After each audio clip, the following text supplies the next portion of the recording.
पर्यन्तं गुरूणाम् आकृतिं स्मरेत् तेन विघ्नाः प्रणश्यन्ति सिद्ध्यन्ति च मनोरथाः। न माधवसमो देवो न च मध्वसमो गुरुः न तद्वाक्यसमं शास्त्रं न च तस्य समः पुमान्।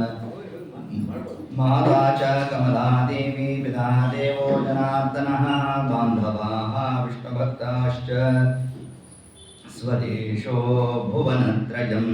प्रथमो हनुमान् नाम द्वितीयो भीम एव च पूर्णप्रज्ञतृतीयस्तु भगवत्कार्यसाधकः कंसध्वंसिकदाम्भोज संसक्तो हंसपुङ्गवः ब्रह्मण्यगुरुराजाख्यो वर्ततान् मम मानसे। तं वन्दे नरसिंहतीर्थनिलयं श्रीव्यासराट् पूजितं ध्यायन्तं मनसा नृसिंहचरणं श्रीपादराजं गुरुम् अर्थिकल्पितकल्पोऽयं प्रत्यजगत्केसरी व्यासतीर्थगुरुर्भूयात् अस्मदिष्टार्थसिद्धये। तपो विद्याविरक्त्यादि सद्गुणोद्धाकरानहं वादिराजगुरुं वन्दे हैग्रीवपदाश्रयान्।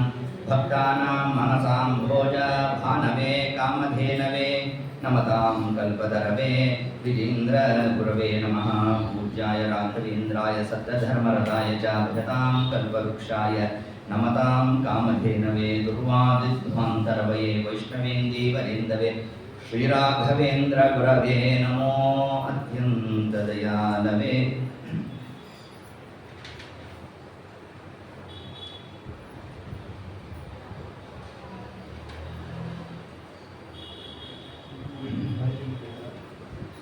भक्तानां मानसां भोज भानवे कामधेनवे नमतां कल्पतरवे विजेन्द्रगुरवे नमः।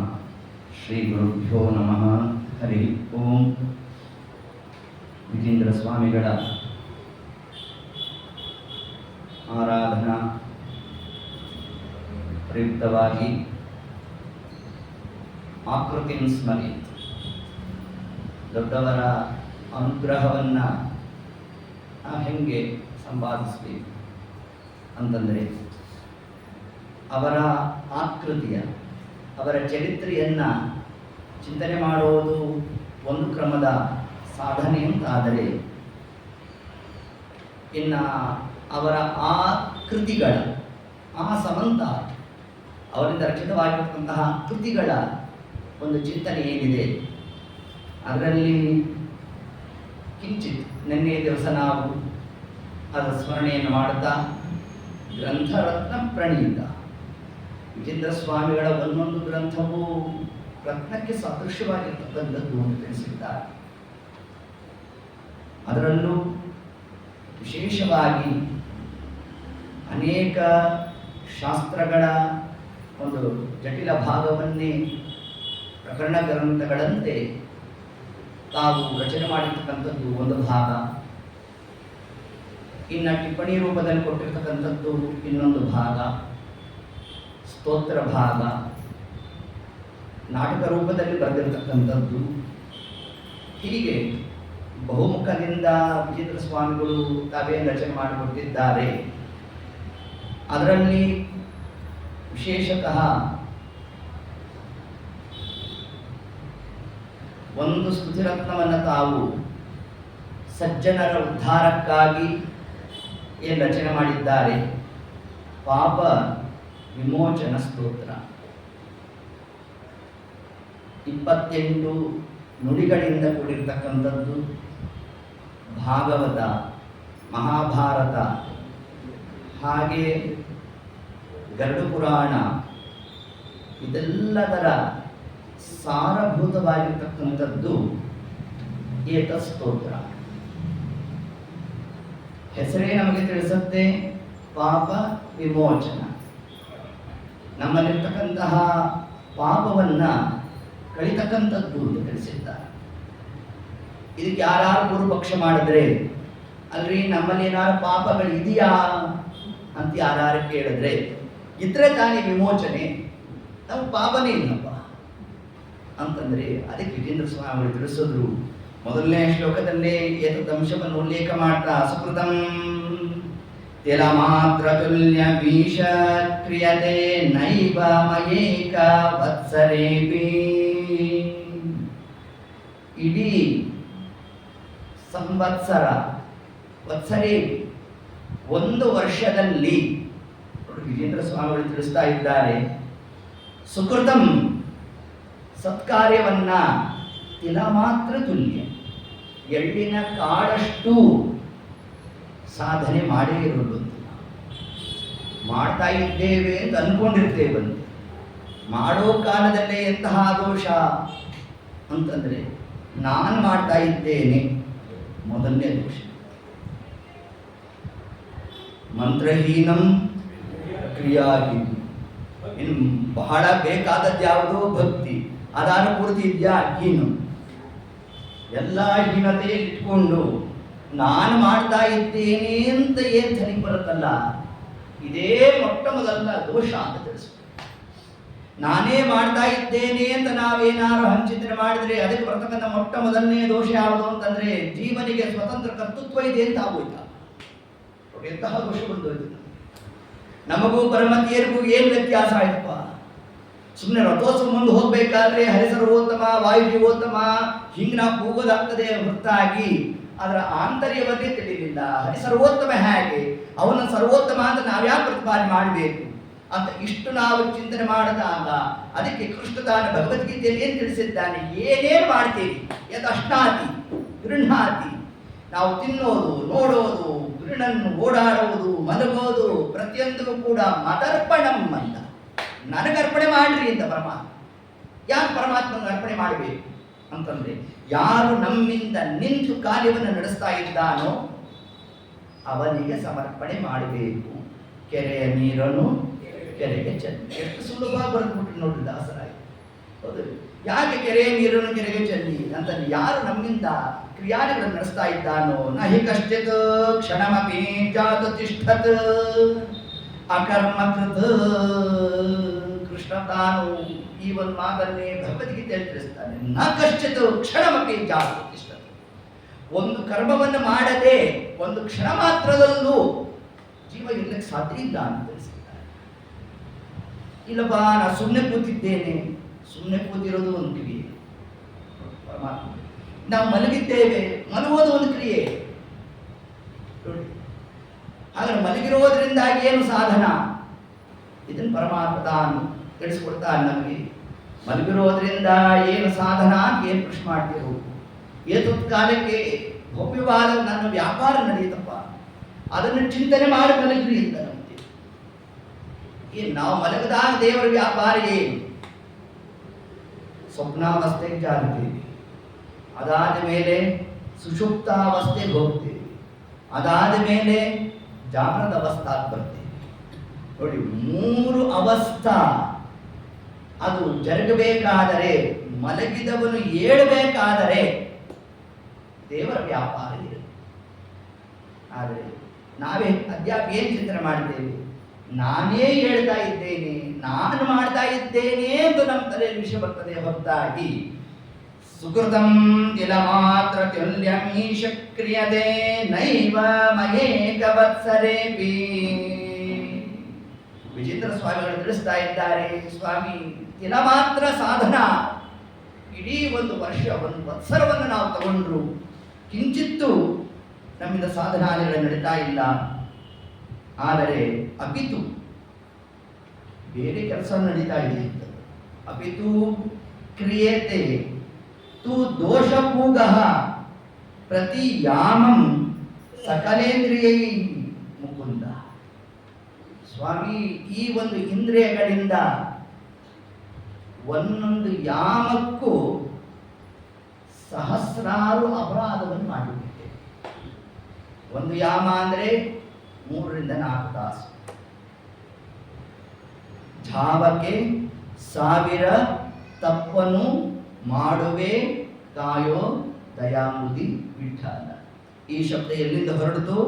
ವಿಜೇಂದ್ರ ಸ್ವಾಮಿಗಳು ಏನು ಈ ಒಂದು ಸ್ತುತಿಯಲ್ಲಿ ತಾವು ಉಲ್ಲೇಖ ಮಾಡಿದ್ದಾರೆ ಅದನ್ನೇ ದಾಸರಾಯರು ಪ್ರಾಕೃತ ಕನ್ನಡ ನುಡಿಗಳಲ್ಲಿ ಅದನ್ನು ತಾವು ಕನ್ನಡೀಕರಿಸ್ತಾ ಅಪಿತು ಕ್ರಿಯತೆ ತು ದೋಷ, ಆ ದೋಷ ಕೂಗ ಅಂತ ತಿಳಿಸಿದ್ದಾರೆ. ಸಹಸ್ರ ಅಪರಾಧವನ್ನು ಮಾಡಿಬಿಟ್ಟಿದ್ದೇವೆ. ಎಷ್ಟೊತ್ತರಲ್ಲಿ? ಒಂದು ಯಾಮದಲ್ಲಿ ಅಂತ ತಿಳಿಸ 4 ತಾಸಲ್ಲಿ ನಾವು ಮಾಡಿರ್ತಕ್ಕಂತಹ ಅಪರಾಧಕ್ಕೆ ಇನ್ನು 4 ಜನ್ಮ ಎತ್ತಿದ್ರು ಇನ್ನೂ ಬ್ಯಾಲೆನ್ಸ್ ಇರುತ್ತೆ. ಮತ್ತು ಹಾಗಾಗಿ ಉದ್ಧಾರ ಆಗೋದು ಯಾವಾಗ? ನೀವು 4 ತಾಸಿಂದ 4 ಜನ್ಮ ಅಂದ್ಬಿಟ್ರೆ ದಿನಕ್ಕಿರೋದು 24 ತಾಸು. ಆ 24 ತಾಸು ಇಂಟು ಇನ್ನೆಷ್ಟು ದೋಷಗಳು, ಸಹಸ್ರ ಅಂತಂದ್ರೆ ಇದಕ್ಕೆಲ್ಲ ನಾವು ಹೆಂಗೆ ಪರಿಹಾರ ಅಂತಂದ್ರೆ ಅದಕ್ಕಾಗಿ ಪರಮಾತ್ಮ ಪರೋಕ್ಷ ಜ್ಞಾನಿಗಳನ್ನ ಅವತಾರ ಮಾಡಿಸ್ತಾ ಅವರಿಂದ ಇಂತಹ ಕೃತಿರತ್ನವನ್ನು ತಾನು ಅನುಗ್ರಹವನ್ನು ಮಾಡಿಸಿ ಅದನ್ನು ಯಾರು ಪಾರಾಯಣ ಮಾಡ್ತಾರೆ, ಅದರ ಚಿಂತನಾದಿಗಳಲ್ಲಿ ಯಾರು ತೊಡಗಿರ್ತಾರೆ, ಅದರಿಂದಾಗಿ ನಿಮ್ಮ ಸಾಧನ ಅಂತ ಪರಮಾತ್ಮ ತಾನು ತಿಳಿಸ್ತಾ ಪಾಪ ವಿಮೋಚನ ಮಾಡಿರ್ತಕ್ಕಂತಹ ಎಲ್ಲ ಪಾಪಗಳು ಕೂಡ ತತ್ಕಾಲದಲ್ಲಿ ಭಸ್ಮ ಆಗಬೇಕು ಅಂತಂದರೆ ಅದಕ್ಕಿರ್ತಕ್ಕಂತಹ ಏಕೈಕ ಮಾರ್ಗ ಯಾವುದು ಅಂತಂದರೆ ಪರಮಾತ್ಮನ ನಾಮಸ್ಮರಣೆ ಅನ್ನೋ ಒಂದು ವಿಷಯವನ್ನೇ ವಿಜೇಂದ್ರ ಸ್ವಾಮಿಗಳು ನಾನಾ ಪ್ರಕಾರವಾಗಿ ಏತದ ಅಂಶವನ್ನ ನಮಗೆ ತಿಳಿಸಿದ್ದಾರೆ. 2 ಅಂಶವನ್ನ ವಿಜೇಂದ್ರ ಸ್ವಾಮಿಗಳು ಈ ಮಂಗಳ ಶ್ಲೋಕದಲ್ಲಿ ತಾವು ತಿಳಿಸಿಕೊಡ್ತಾರೆ. ಸುಕೃತಂ ಜಲ ಮಾತ್ರ, ಯಾವುದೂ ಪುಣ್ಯವನ್ನು ನಾನು ಮಾಡಿಲ್ಲ. ಇನ್ನ ಈ ಎಲ್ಲ ಇಂದ್ರಿಯಗಳಿಂದ ಅನೇಕ ಪಾಪಕ್ರಿಯೆಗಳು ನಡೀತಾ ಇದೆ. ಎಷ್ಟು ಪಾಪಗಳು? ಈಗಾಗಲೇ ತಿಳಿಸಿದಂತೆ ಸಹಸ್ರ ಅಪರಾಧಗಳು ನಡೆದು ಹೋಗ್ತದೆ. ಇಲ್ಲಪ್ಪ ನಾವು ಯಾರ ತಂಟೆಗೆ ಹೋಗಲ್ಲ, ನಮ್ಮ ಪಾಡು ನಾವಿರ್ತೇವೆ. ಹೌದು, ಅಷ್ಟೇ ಅಲ್ಲ, ನಮ್ಮ ನಿತ್ಯ ಕರ್ಮದಲ್ಲಿ ಚ್ಯುತರಾದರೂ ದೋಷಕ್ಕೆ ಕಾರಣ. ಯಾವುದು ನಿತ್ಯ ಕರ್ಮ? ಎಲ್ಲಿಂದ ಪ್ರಾರಂಭ? ಸಕಾಲಕ್ಕೆ ಏಳೋದ್ರಿಂದ ಪ್ರಾರಂಭ.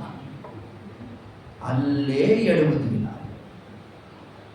ಇವತ್ತು ಸಂಡೇ ಅಲ್ವಾ, 10 o'clock ತನಕ ಮಲಗಿದ್ದೀವಿ.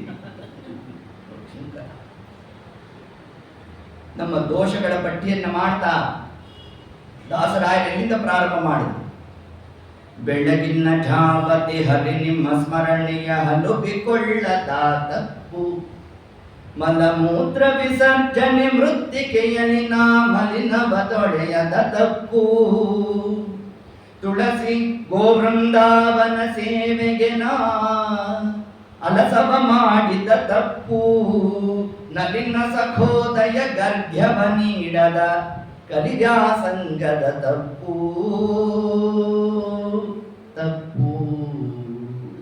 ಇದರಲ್ಲಿ ಯಾವುದ್ಯಾವುದಿದೆ ಟಿಕ್ ಮಾಡ್ಕೊಳ್ರಿ ಅಂತ ನಾವಂದ್ವಿ. ಸೆಲೆಕ್ಟ್ ಆಗಿದ್ರೆ ಕೊಟ್ಬಿಡ್ರಿ ಅಂತ ನಾವು ಒಂದು ಬಟನ್ ನೋಡಿದ್ರೆ ಎಲ್ಲ ಆಟೋಮೆಟಿಕ್ ಬಂದ್ಬಿಡ್ಬೇಕು. ನಮ್ಮ ಕಥಾ ಬೆಳಗಿನ ಜಾವದಿ ಹರಿ ನಿಮ್ಮ ಸ್ಮರಣೆಯ ಹಲುಬಿಕೊಳ್ಳದ. ನಮ್ಮ ಸಾಧನಾ ಪ್ರಾರಂಭ ಆಗಬೇಕಾಗದ್ದೇ ಬ್ರಾಹ್ಮಿ ಮುಹೂರ್ತದಲ್ಲಿ.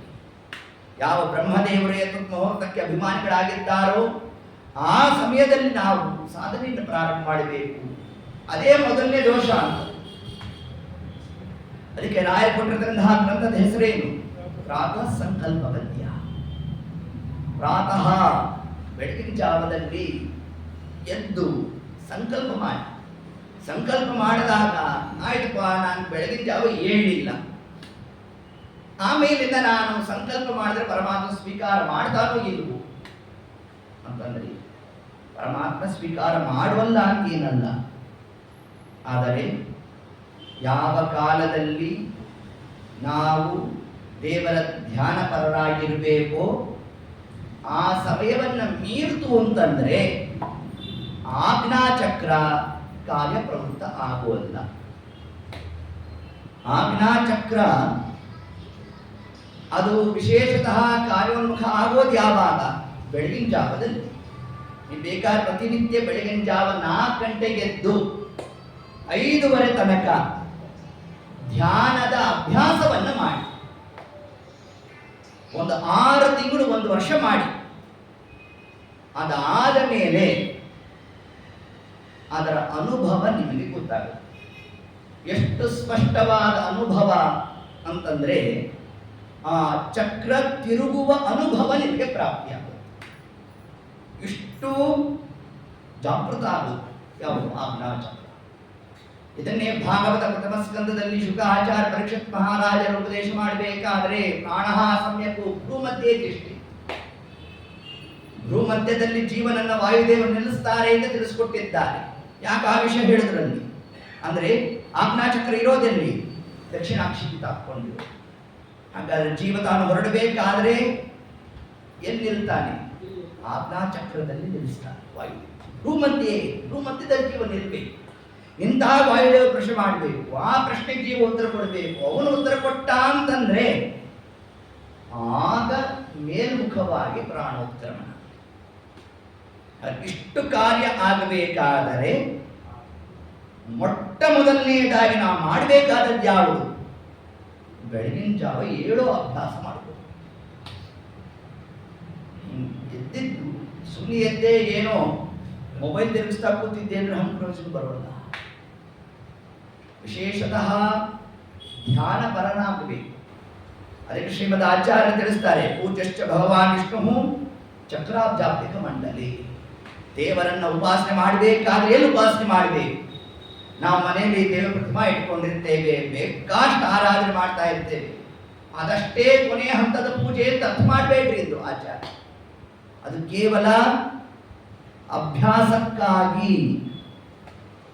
ಅದರಿಂದಲೇ ಮೋಕ್ಷ ಸಾಧನ, ನೇರವಾಗಿ ಮೋಕ್ಷ ಪ್ರಾಪ್ತಿ ಅಂತ ಅನ್ಕೊಟ್ಟೆ. ಮೋಕ್ಷ ಸಾಧನ ಆಗ್ಬೋದು, ಅದರಿಂದಲೇ ಮೋಕ್ಷ ಅಲ್ಲ. ಧೀಮಹಿ, ಧ್ಯಾನ ಮಾಡಬೇಕು, ಧ್ಯಾನ ಮಾಡೋಣ ಅಂತ ತಿಳಿಸಿದ್ದಾರೆ ನಮಗೆ. ಧ್ಯಾನ ಮಾಡಬೇಕಾದರೆ ಆ ಪರಮಾತ್ಮನಿಗೆ ಷೋಡಶೋಪಚಾರ ಪೂಜಾರಿಗಳನ್ನು ನಡೆಸಬೇಕು. ಅದು ನಡೆಸೋ ಕ್ರಮ ಹೇಗೆ? ಅದು ನಮ್ಮ ಕಣ್ಣು ಮುಂದೆ ಬರಬೇಕಾದರೆ ನಾವು ನಮ್ಮನೆಯಲ್ಲಿರೋ ದೇವರ ಪ್ರತಿಮೆಗೆ 16 ಪೂಜೆಯನ್ನು ಮಾಡಿ ಅಭ್ಯಾಸ ಮಾಡಿಕೊಂಡಿತ್ತು ಅಂತಂದ್ರೆ ಅದನ್ನ ಮಾನಸ ಪೂಜೆಯಾಗಿ ನಾವು ಪರಿವರ್ತನೆ ಮಾಡ್ಕೋಬೇಕು. ಇದನ್ನೇ ದಾಸರಾಯ ನಮಗೆ ತಿಳಿಸಿದ್ದು, ನೆರೆ ನಂಬಿದೆ ಮತ್ತು ಹೃದಯ ಮಂಟಪದೊಳು ಪರಿಶೋಭಿಸುತ್ತಿರು ಪಾಂಡುರಂಗ. ಮತ್ ಹೃದಯ ಮಂಟಪ ನೋಡಿ ಶಬ್ದ ಹೇಗಿದೆ ಅಲ್ಲಿ. ಅದರ ತಾತ್ಪರ್ಯ, ನಾವು ಬರೀ ಮನೆಯಲ್ಲಿ ಒಂದು ಆಸನದಲ್ಲಿ ದೇವರನ್ನು ಕೂರಿಸಿದ್ದೇನೆ, ಇದರಿಂದಲೇ ನನ್ನ ಸಮಗ್ರ ಸಾಧನೆ ಆಯಿತು ಅಲ್ಲ. ಇಲ್ಲಿ ಒಂದು ಉಪನ್ಯಾಸ ಕೇಳಿದ್ದೇನೆ, ಇದರಿಂದ ಸಾಧನೆ ಆಯಿತು ಅಲ್ಲ. ಇಲ್ಲಿ ಒಂದು ಉಪನ್ಯಾಸ ಹೇಳಿದ್ದೇನೆ, ಇದರಿಂದಲೇ ಸಾಧನೆ ಅಲ್ಲ. ಕೇಳಿದ್ದು ಹೇಳಿದ್ದು ಎಲ್ಲ ಸ್ಮರಣೆಗೆ ಬರಬೇಕು. ಅದೇ ಧ್ಯಾನ ಅಂತ ತಿಳಿಸಿದ್ದಾರೆ. ಇಷ್ಟು ಅಂಶವನ್ನ ವಿಜೇಂದ್ರ ಸ್ವಾಮಿಗಳು ಸುಕೃತಂ ಯದ ಮಾತ್ರ ತುಲ್ಯ ಮೀಶಕ್ರಿಯತೆ ನೈವ ಅನೇಕ ವತ್ಸರೆ, ಒಂದು ವತ್ಸರ ನಾವು ತಗೊಂಡು ಇಷ್ಟು ಸಾಧನ ನಮ್ಮಿಂದ ಆಗಿಲ್ಲ. ಯಾವ ಶರೀರ ಪರಮಾತ್ಮ ಸಾಧನೆಗೆ ಅಂತಲೇ ತಾನು ಮೀಸಲಾಗಿಟ್ನೋ, ಏನಿ ಶರೀರಕ್ಕೆ ಹೆಸರು? ಸಾಧನ ಶರೀರವಿದು ನೀ ದಯದಿ ಕೊಟ್ಟಿದ್ದು ಸಾಧಾರಣವಲ್ಲವೋ ಸಾಧುಪ್ರಿಯನೇ ಎಂದರೆ ದಾಸರಾಯ. ಇವೆಲ್ಲ ನೇರವಾಗಿ ಗರುಡ ಪುರಾಣದಲ್ಲಿ ಬರುವ ಮಾತು. ಇದರಲ್ಲಿ ಒಂದೊಂದು ಶ್ಲೋಕಕ್ಕೂ ಕೊನೆಯ ಪಕ್ಷ 100 ಶ್ಲೋಕ ಆದರೂ ಗರುಡ ಪುರಾಣದ ಕೋಟಿಗಿಸ್ಕೊಡ್ಬೋದು. ವಿಜೇಂದ್ರ ಸ್ವಾಮಿಗಳು ಏನು ರಚನೆ ಮಾಡಿಕೊಟ್ಟಿದ್ರು? ಭಾಗವತ, ಗರುಡ ಪುರಾಣ ಎರಡರ ಸಾರವೇ ವಿಜೇಂದ್ರ ಸ್ವಾಮಿಗಳಿಂದ ಪ್ರಣೀತವಾಗಿರ್ತಕ್ಕಂತಹ ಪಾಪ ವಿಮೋಚನ ಸ್ತೋತ್ರ ಅಂತಂದ್ರೆ ಸುಮ್ಮನೆ ಅವ್ರ ತಲೆಗೇನೋ ಬಂತು ಅದಂತ ಬರೆದ್ರು ಹಂಗಲ್ಲ ಅಲ್ಲ. ಹ್ಯಾಂಗ್ ಶ್ರೀಮದ್ ಆಚಾರ್ಯ ಒಂದು ಗ್ರಂಥವಂತ ಬರೆದಿದ್ದಾರೆ ಅಂದ್ರೆ ಇತಿಸ್ಕಾಂದೆ ಇತಿಗಾರುಡೆ ಅಂತ ತಾವಲ್ಲಿ ವಿಶೇಷವಾದ ಪ್ರಮಾಣವನ್ನು ಕೊಡ್ತಾ ಗ್ರಂಥ ರಚನಾ ಕ್ರಮವು, ಅದರಂತೆ ವಿಜೇಂದ್ರ ಸ್ವಾಮಿಗಳು ಕೂಡ ಈ ಒಂದು ಸ್ತುತಿರತ್ನವನ್ನು ತಾವೇನು ಅನುಗ್ರಹ ಮಾಡಿದ್ದಾರೆ. ಎಲ್ಲವೂ ಕೂಡ ಭಾಗವತ, ಗರುಡ ಪುರಾಣ ಎರಡು ಸಾರವನ್ನು ನಮ್ಗೆ ಕೊಟ್ಟಿದ್ದಾರೆ. ಅದಕ್ಕೆ ತಿಳಿಸ್ತಾರೆ, ಜೀವ ತಾನು ಯಮಮಾರ್ಗದಲ್ಲಿ ಹೋಗಬೇಕಾದರೆ ಅಳುತ್ತನಂತೆ, ಕ್ರಂದಂತಿ ಬಹುಪಾಪಿನ. ಜೀವ ಅಳುತ್ತನಂತೆ.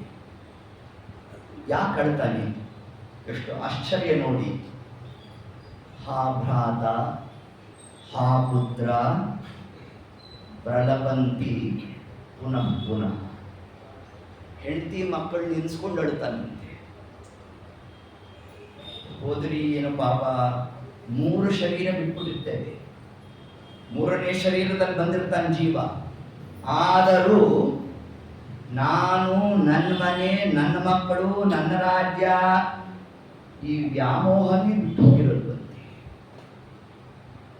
ಎಷ್ಟು ಶರೀರ, ಈ ಪಾಂಚಭೌತಿಕ ಶರೀರ ಹೋಗ್ತಾ ಇದ್ದಂತೆ ಮುಂದೆ ಬರ್ತಕ್ಕಂಥ ಶರೀರ ಯಾವುದು? ಅದೇ ಉಂಗುಟ ದೇಹ. ಉಂಗುಟ ದೇಹದಿಂದ ತಾನು ಹೋಗಬೇಕು, ಯಮಲೋಕಕ್ಕೆ ಬರಬೇಕು. ಎಲ್ಲಿ ತನಕ ಆ ಶರೀರ?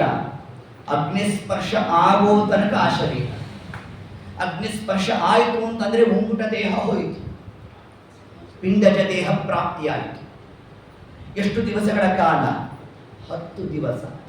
ಧರ್ಮೋದಕ ಆಯಿತು ಅಂದ್ರೆ ಆ ಪಿಂಡಜ ದೇಹನು ಹೋಯಿತು. ಅದಾದ ಮೇಲೆ ಬರೋ ಶರೀರ ಯಾವುದು? 1 ವರ್ಷ ಪರ್ಯಂತರವಾಗಿರ್ತಕ್ಕಂಥದ್ದು ಯಾತನಾ ಶರೀರ. ಆ ಯಾತನಾ ಶರೀರ ಹೋದ ನಂತರದಲ್ಲಿ ಬರ್ತಕ್ಕಂಥ ಶರೀರ ಯಾವುದು? ವಾಸನಾಮಯ ಶರೀರ. ಇಷ್ಟು ಶರೀರ ಜೀವನು ತಾನು ಭ್ರಮಣ ಮಾಡ್ತಾ ಇರಬೇಕು.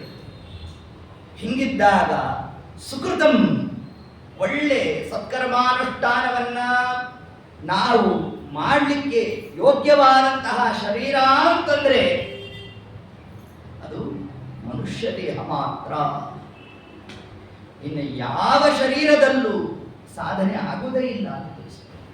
ಅದಕ್ಕೆ ವಿಜೇಂದ್ರ ಸ್ವಾಮಿಗಳು ತಿಳಿಸ್ತಾ ಇದ್ದಾರೆ, ಸುಕೃತಂ ತಿಲ ಮಾತ್ರ ತುಲ್ಯ ಮೀಶ ಕ್ರಿಯತೆ ನೈವ ಸಂವತ್ಸರ. 1 ವರ್ಷದಲ್ಲಿ ತಿಲ ಮಾತ್ರದಷ್ಟು ಸಾಧನೆ ಮಾಡಿಲ್ಲ ಅಂತಂದ್ರೆ ಈ ಶರೀರ ಬಂದಿದ್ದಕ್ಕೆ ಪ್ರಯೋಜನ ಆದರೂ ಏನಾಯ್ತು? ಪುನಃ ಮುಂದೆನೂ ಕೂಡ ಪರಮಾತ್ಮ ಈ ಬಾಡಿಗೆ ಶರೀರವನ್ನ ರೆನ್ಯೂ ಮಾಡಿಕೊಡ್ಬೇಕಲ್ಲ. ಇದಕ್ಕೆ ಓನರ್ ಯಾರು? ಪರಮಾತ್ಮ. ಹೌದಾ? ಈಗ ಒಬ್ರು ಮನೆ ಬಾಡಿಗೆ ಕೊಟ್ಟಿರ್ತಾರಪ್ಪ, ಆ ಓನರ್ ಆಗಿಂದಾಗಲೇ ಬಂದು ನೋಡ್ತಾ ಇರ್ತಾನೆ ಸೂಕ್ಷ್ಮವಾಗಿ. ಮನೆಯೆಲ್ಲ ಅಚ್ಚುಕಟ್ಟಾಗಿ ಇಟ್ಕೊಂಡಿದ್ದಾರ, ಗುಡಿಸ್ತಾ ಇದ್ದಾರ, ಸಾರಿಸ್ತಾ ಇದ್ದಾರ, ರಂಗವಲ್ಲಿ ಹಾಕ್ತಾ ಇದ್ದಾರ, ಎಲ್ಲ ನೋಡ್ತಾ ಇರ್ತಾನೆ. 1 ವರ್ಷಕ್ಕೆ ಅಗ್ರಿಮೆಂಟ್ ಆಗೋಗಿತ್ತು. ಇವ್ರು ಏನಾರು ಅಚ್ಚುಕಟ್ಟ ಮನೆ ಇಟ್ಕೊಂಡಿದ್ರು ಅಂತಂದ್ರೆ ವರ್ಷ ಆದ್ಮೇಲೂ ಪುನಃ ರಿನ್ಯೂ ಮಾಡಿ ಕೊಡ್ತಾರೆ. ಅದೇ ಇವನೇನಾದರೂ ಸ್ವೇಚ್ಛಾನುಸಾರ ಮನೆಯಲ್ಲಿ ಇಟ್ಕೊಂಡಿದ್ದ ಅಂತಂದ್ರೆ ಏನ್ ಮಾಡಿದ್ರು? ಮನೆಯಿಂದ ಬಿಡಿಸಿ. ಅದರಂತೆ ಈ ಮಾನವ ದೇಹವೂ ಕೂಡ ಪರಮಾತ್ಮ ಕೊಟ್ಟಿರ್ತಕ್ಕಂತಹ ಒಂದು ಬಾಡಿಗೆ ಮನೆ. ಇದಕ್ಕೆ ಅಧಿಕಾರಿ ಯಾರು? ಪರಮಾತ್ಮ. ಪುನಃ ಇದೇ ಶರೀರ ಮುಂದೆಯೂ ಕೂಡ ನಮಗೆ ಪ್ರಾಪ್ತಿ ಆಗಬೇಕು ಅಂತಂದ್ರೆ ಈ ಶರೀರದಿಂದ ಸಾಧನೆ ಆಗಿರಬೇಕು. ಇಲ್ಲ ಮಾತ್ರ ಕಿಂಚಿತ್ ಸಾಧನೆ ಮಾಡ್ರಿ ಎಂದು ಕೊಟ್ಟಿದ್ದನ್ನು ಅನಂತ ಬಡಿ ಮಾಡಿಕೊಡುವ ಪರಮಾತ್ಮ. ಆ ಸಾಧನಾ ತತ್ಪರನಾಗದೆ ಸ್ವೇಚ್ಛಾನುಸಾರನಾಗೇನಾದರೂ ಕಾರ್ಯವನ್ನು ನಡೆಸಿದ್ದೇವೆ ಅಂತಂದ್ರೆ ಮುಂದೆ ಪುನಃ ಹಾವು ಏಣಿ ಆಟದಂತಾಗುತ್ತದೆ. 98ನೇ ಸ್ಥಾನದಲ್ಲಿ ಒಂದು ಹಾವಿರ್ತದೆ, 99ರಲ್ಲಿ ಒಂದು ಹಾವಿರ್ತದೆ. ನಾವು 98ನೇ ಸ್ಥಾನದಲ್ಲಿ ಬಂದು ಕೂತಿರ್ತೇವೆ. ಅದೇ ಮನುಷ್ಯ ದೇಹ. ನಾವೇನಾದರೂ ಒಂದು ಹಾಕ್ಬಿಟ್ಟಿವಿ ಅಂತಂದ್ರೆ ಕೆಳಗಡೆ ಇಳ್ಕೊಂಬಂದು ಬಿಟ್ಬಿಡುತ್ತದೆ. ಇನ್ಯಾವುದೋ ಯೋನಿಯಲ್ಲಿ ನಾವು ಹುಟ್ಟಬೇಕು ಪುನಃ. 84 ಲಕ್ಷ ವಿಧವಾದ ಯೋನಿಗಳನ್ನು ದಾಟಬೇಕು ಅಂತಾರೆ ದಾಸರಾಯ. ಯೇಸು ಕಾಯಂಗಳ ಕಳೆದು 84 ಲಕ್ಷ ಜೀವರಾಶಿಯನ್ನು ದಾಟಿ ಬಂದ ಈ ಶರೀರ ತಾನಲ್ಲ, ತನದಲ್ಲ, ಮುಂದೆ ಬಾವುದಲ್ಲ. ದಾಸನಾಗು ವಿಶೇಷನಾಗು. 84 ಲಕ್ಷ ಯೋನಿ ಅಂತ ಕನಕದಾಸರು ಏನು ಆ ಶಬ್ದವಂತ ಪ್ರಯೋಗ ಮಾಡಿದ್ದಾರೆ. ಇದು ಸುಮ್ಮನೆ ಅಲ್ಲೋ ಅವ್ರ ತಲೆಗೆ ಬಂತು ವಿಷಯ ಅದನ್ನು ಹಾಕಿದ್ರು ಹಂಗಂತ ಅಲ್ಲ. ವಿಷ್ಣು ರಹಸ್ಯದಲ್ಲಿ 84 ಲಕ್ಷ ಯೋನಿಗಳ ಬಗ್ಗೆ ಲೆಕ್ಕ ಕೊಟ್ಟಿದ್ದ.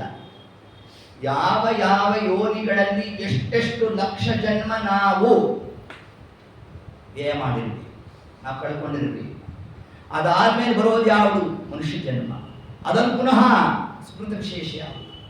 ಇದೆಲ್ಲ ವಿಷ್ಣು ರಹಸ್ಯನಲ್ಲೂ ಉಲ್ಲೇಖ ಮಾಡಿ ಸುಮಾರು 30 ಲಕ್ಷ ಜನ್ಮ ಸ್ಥಾವರ ಜಂಗಮ ಗಿಡ ಮರಗಳಾಗಿ ಹುಟ್ಟಿರ್ಬೇಕು.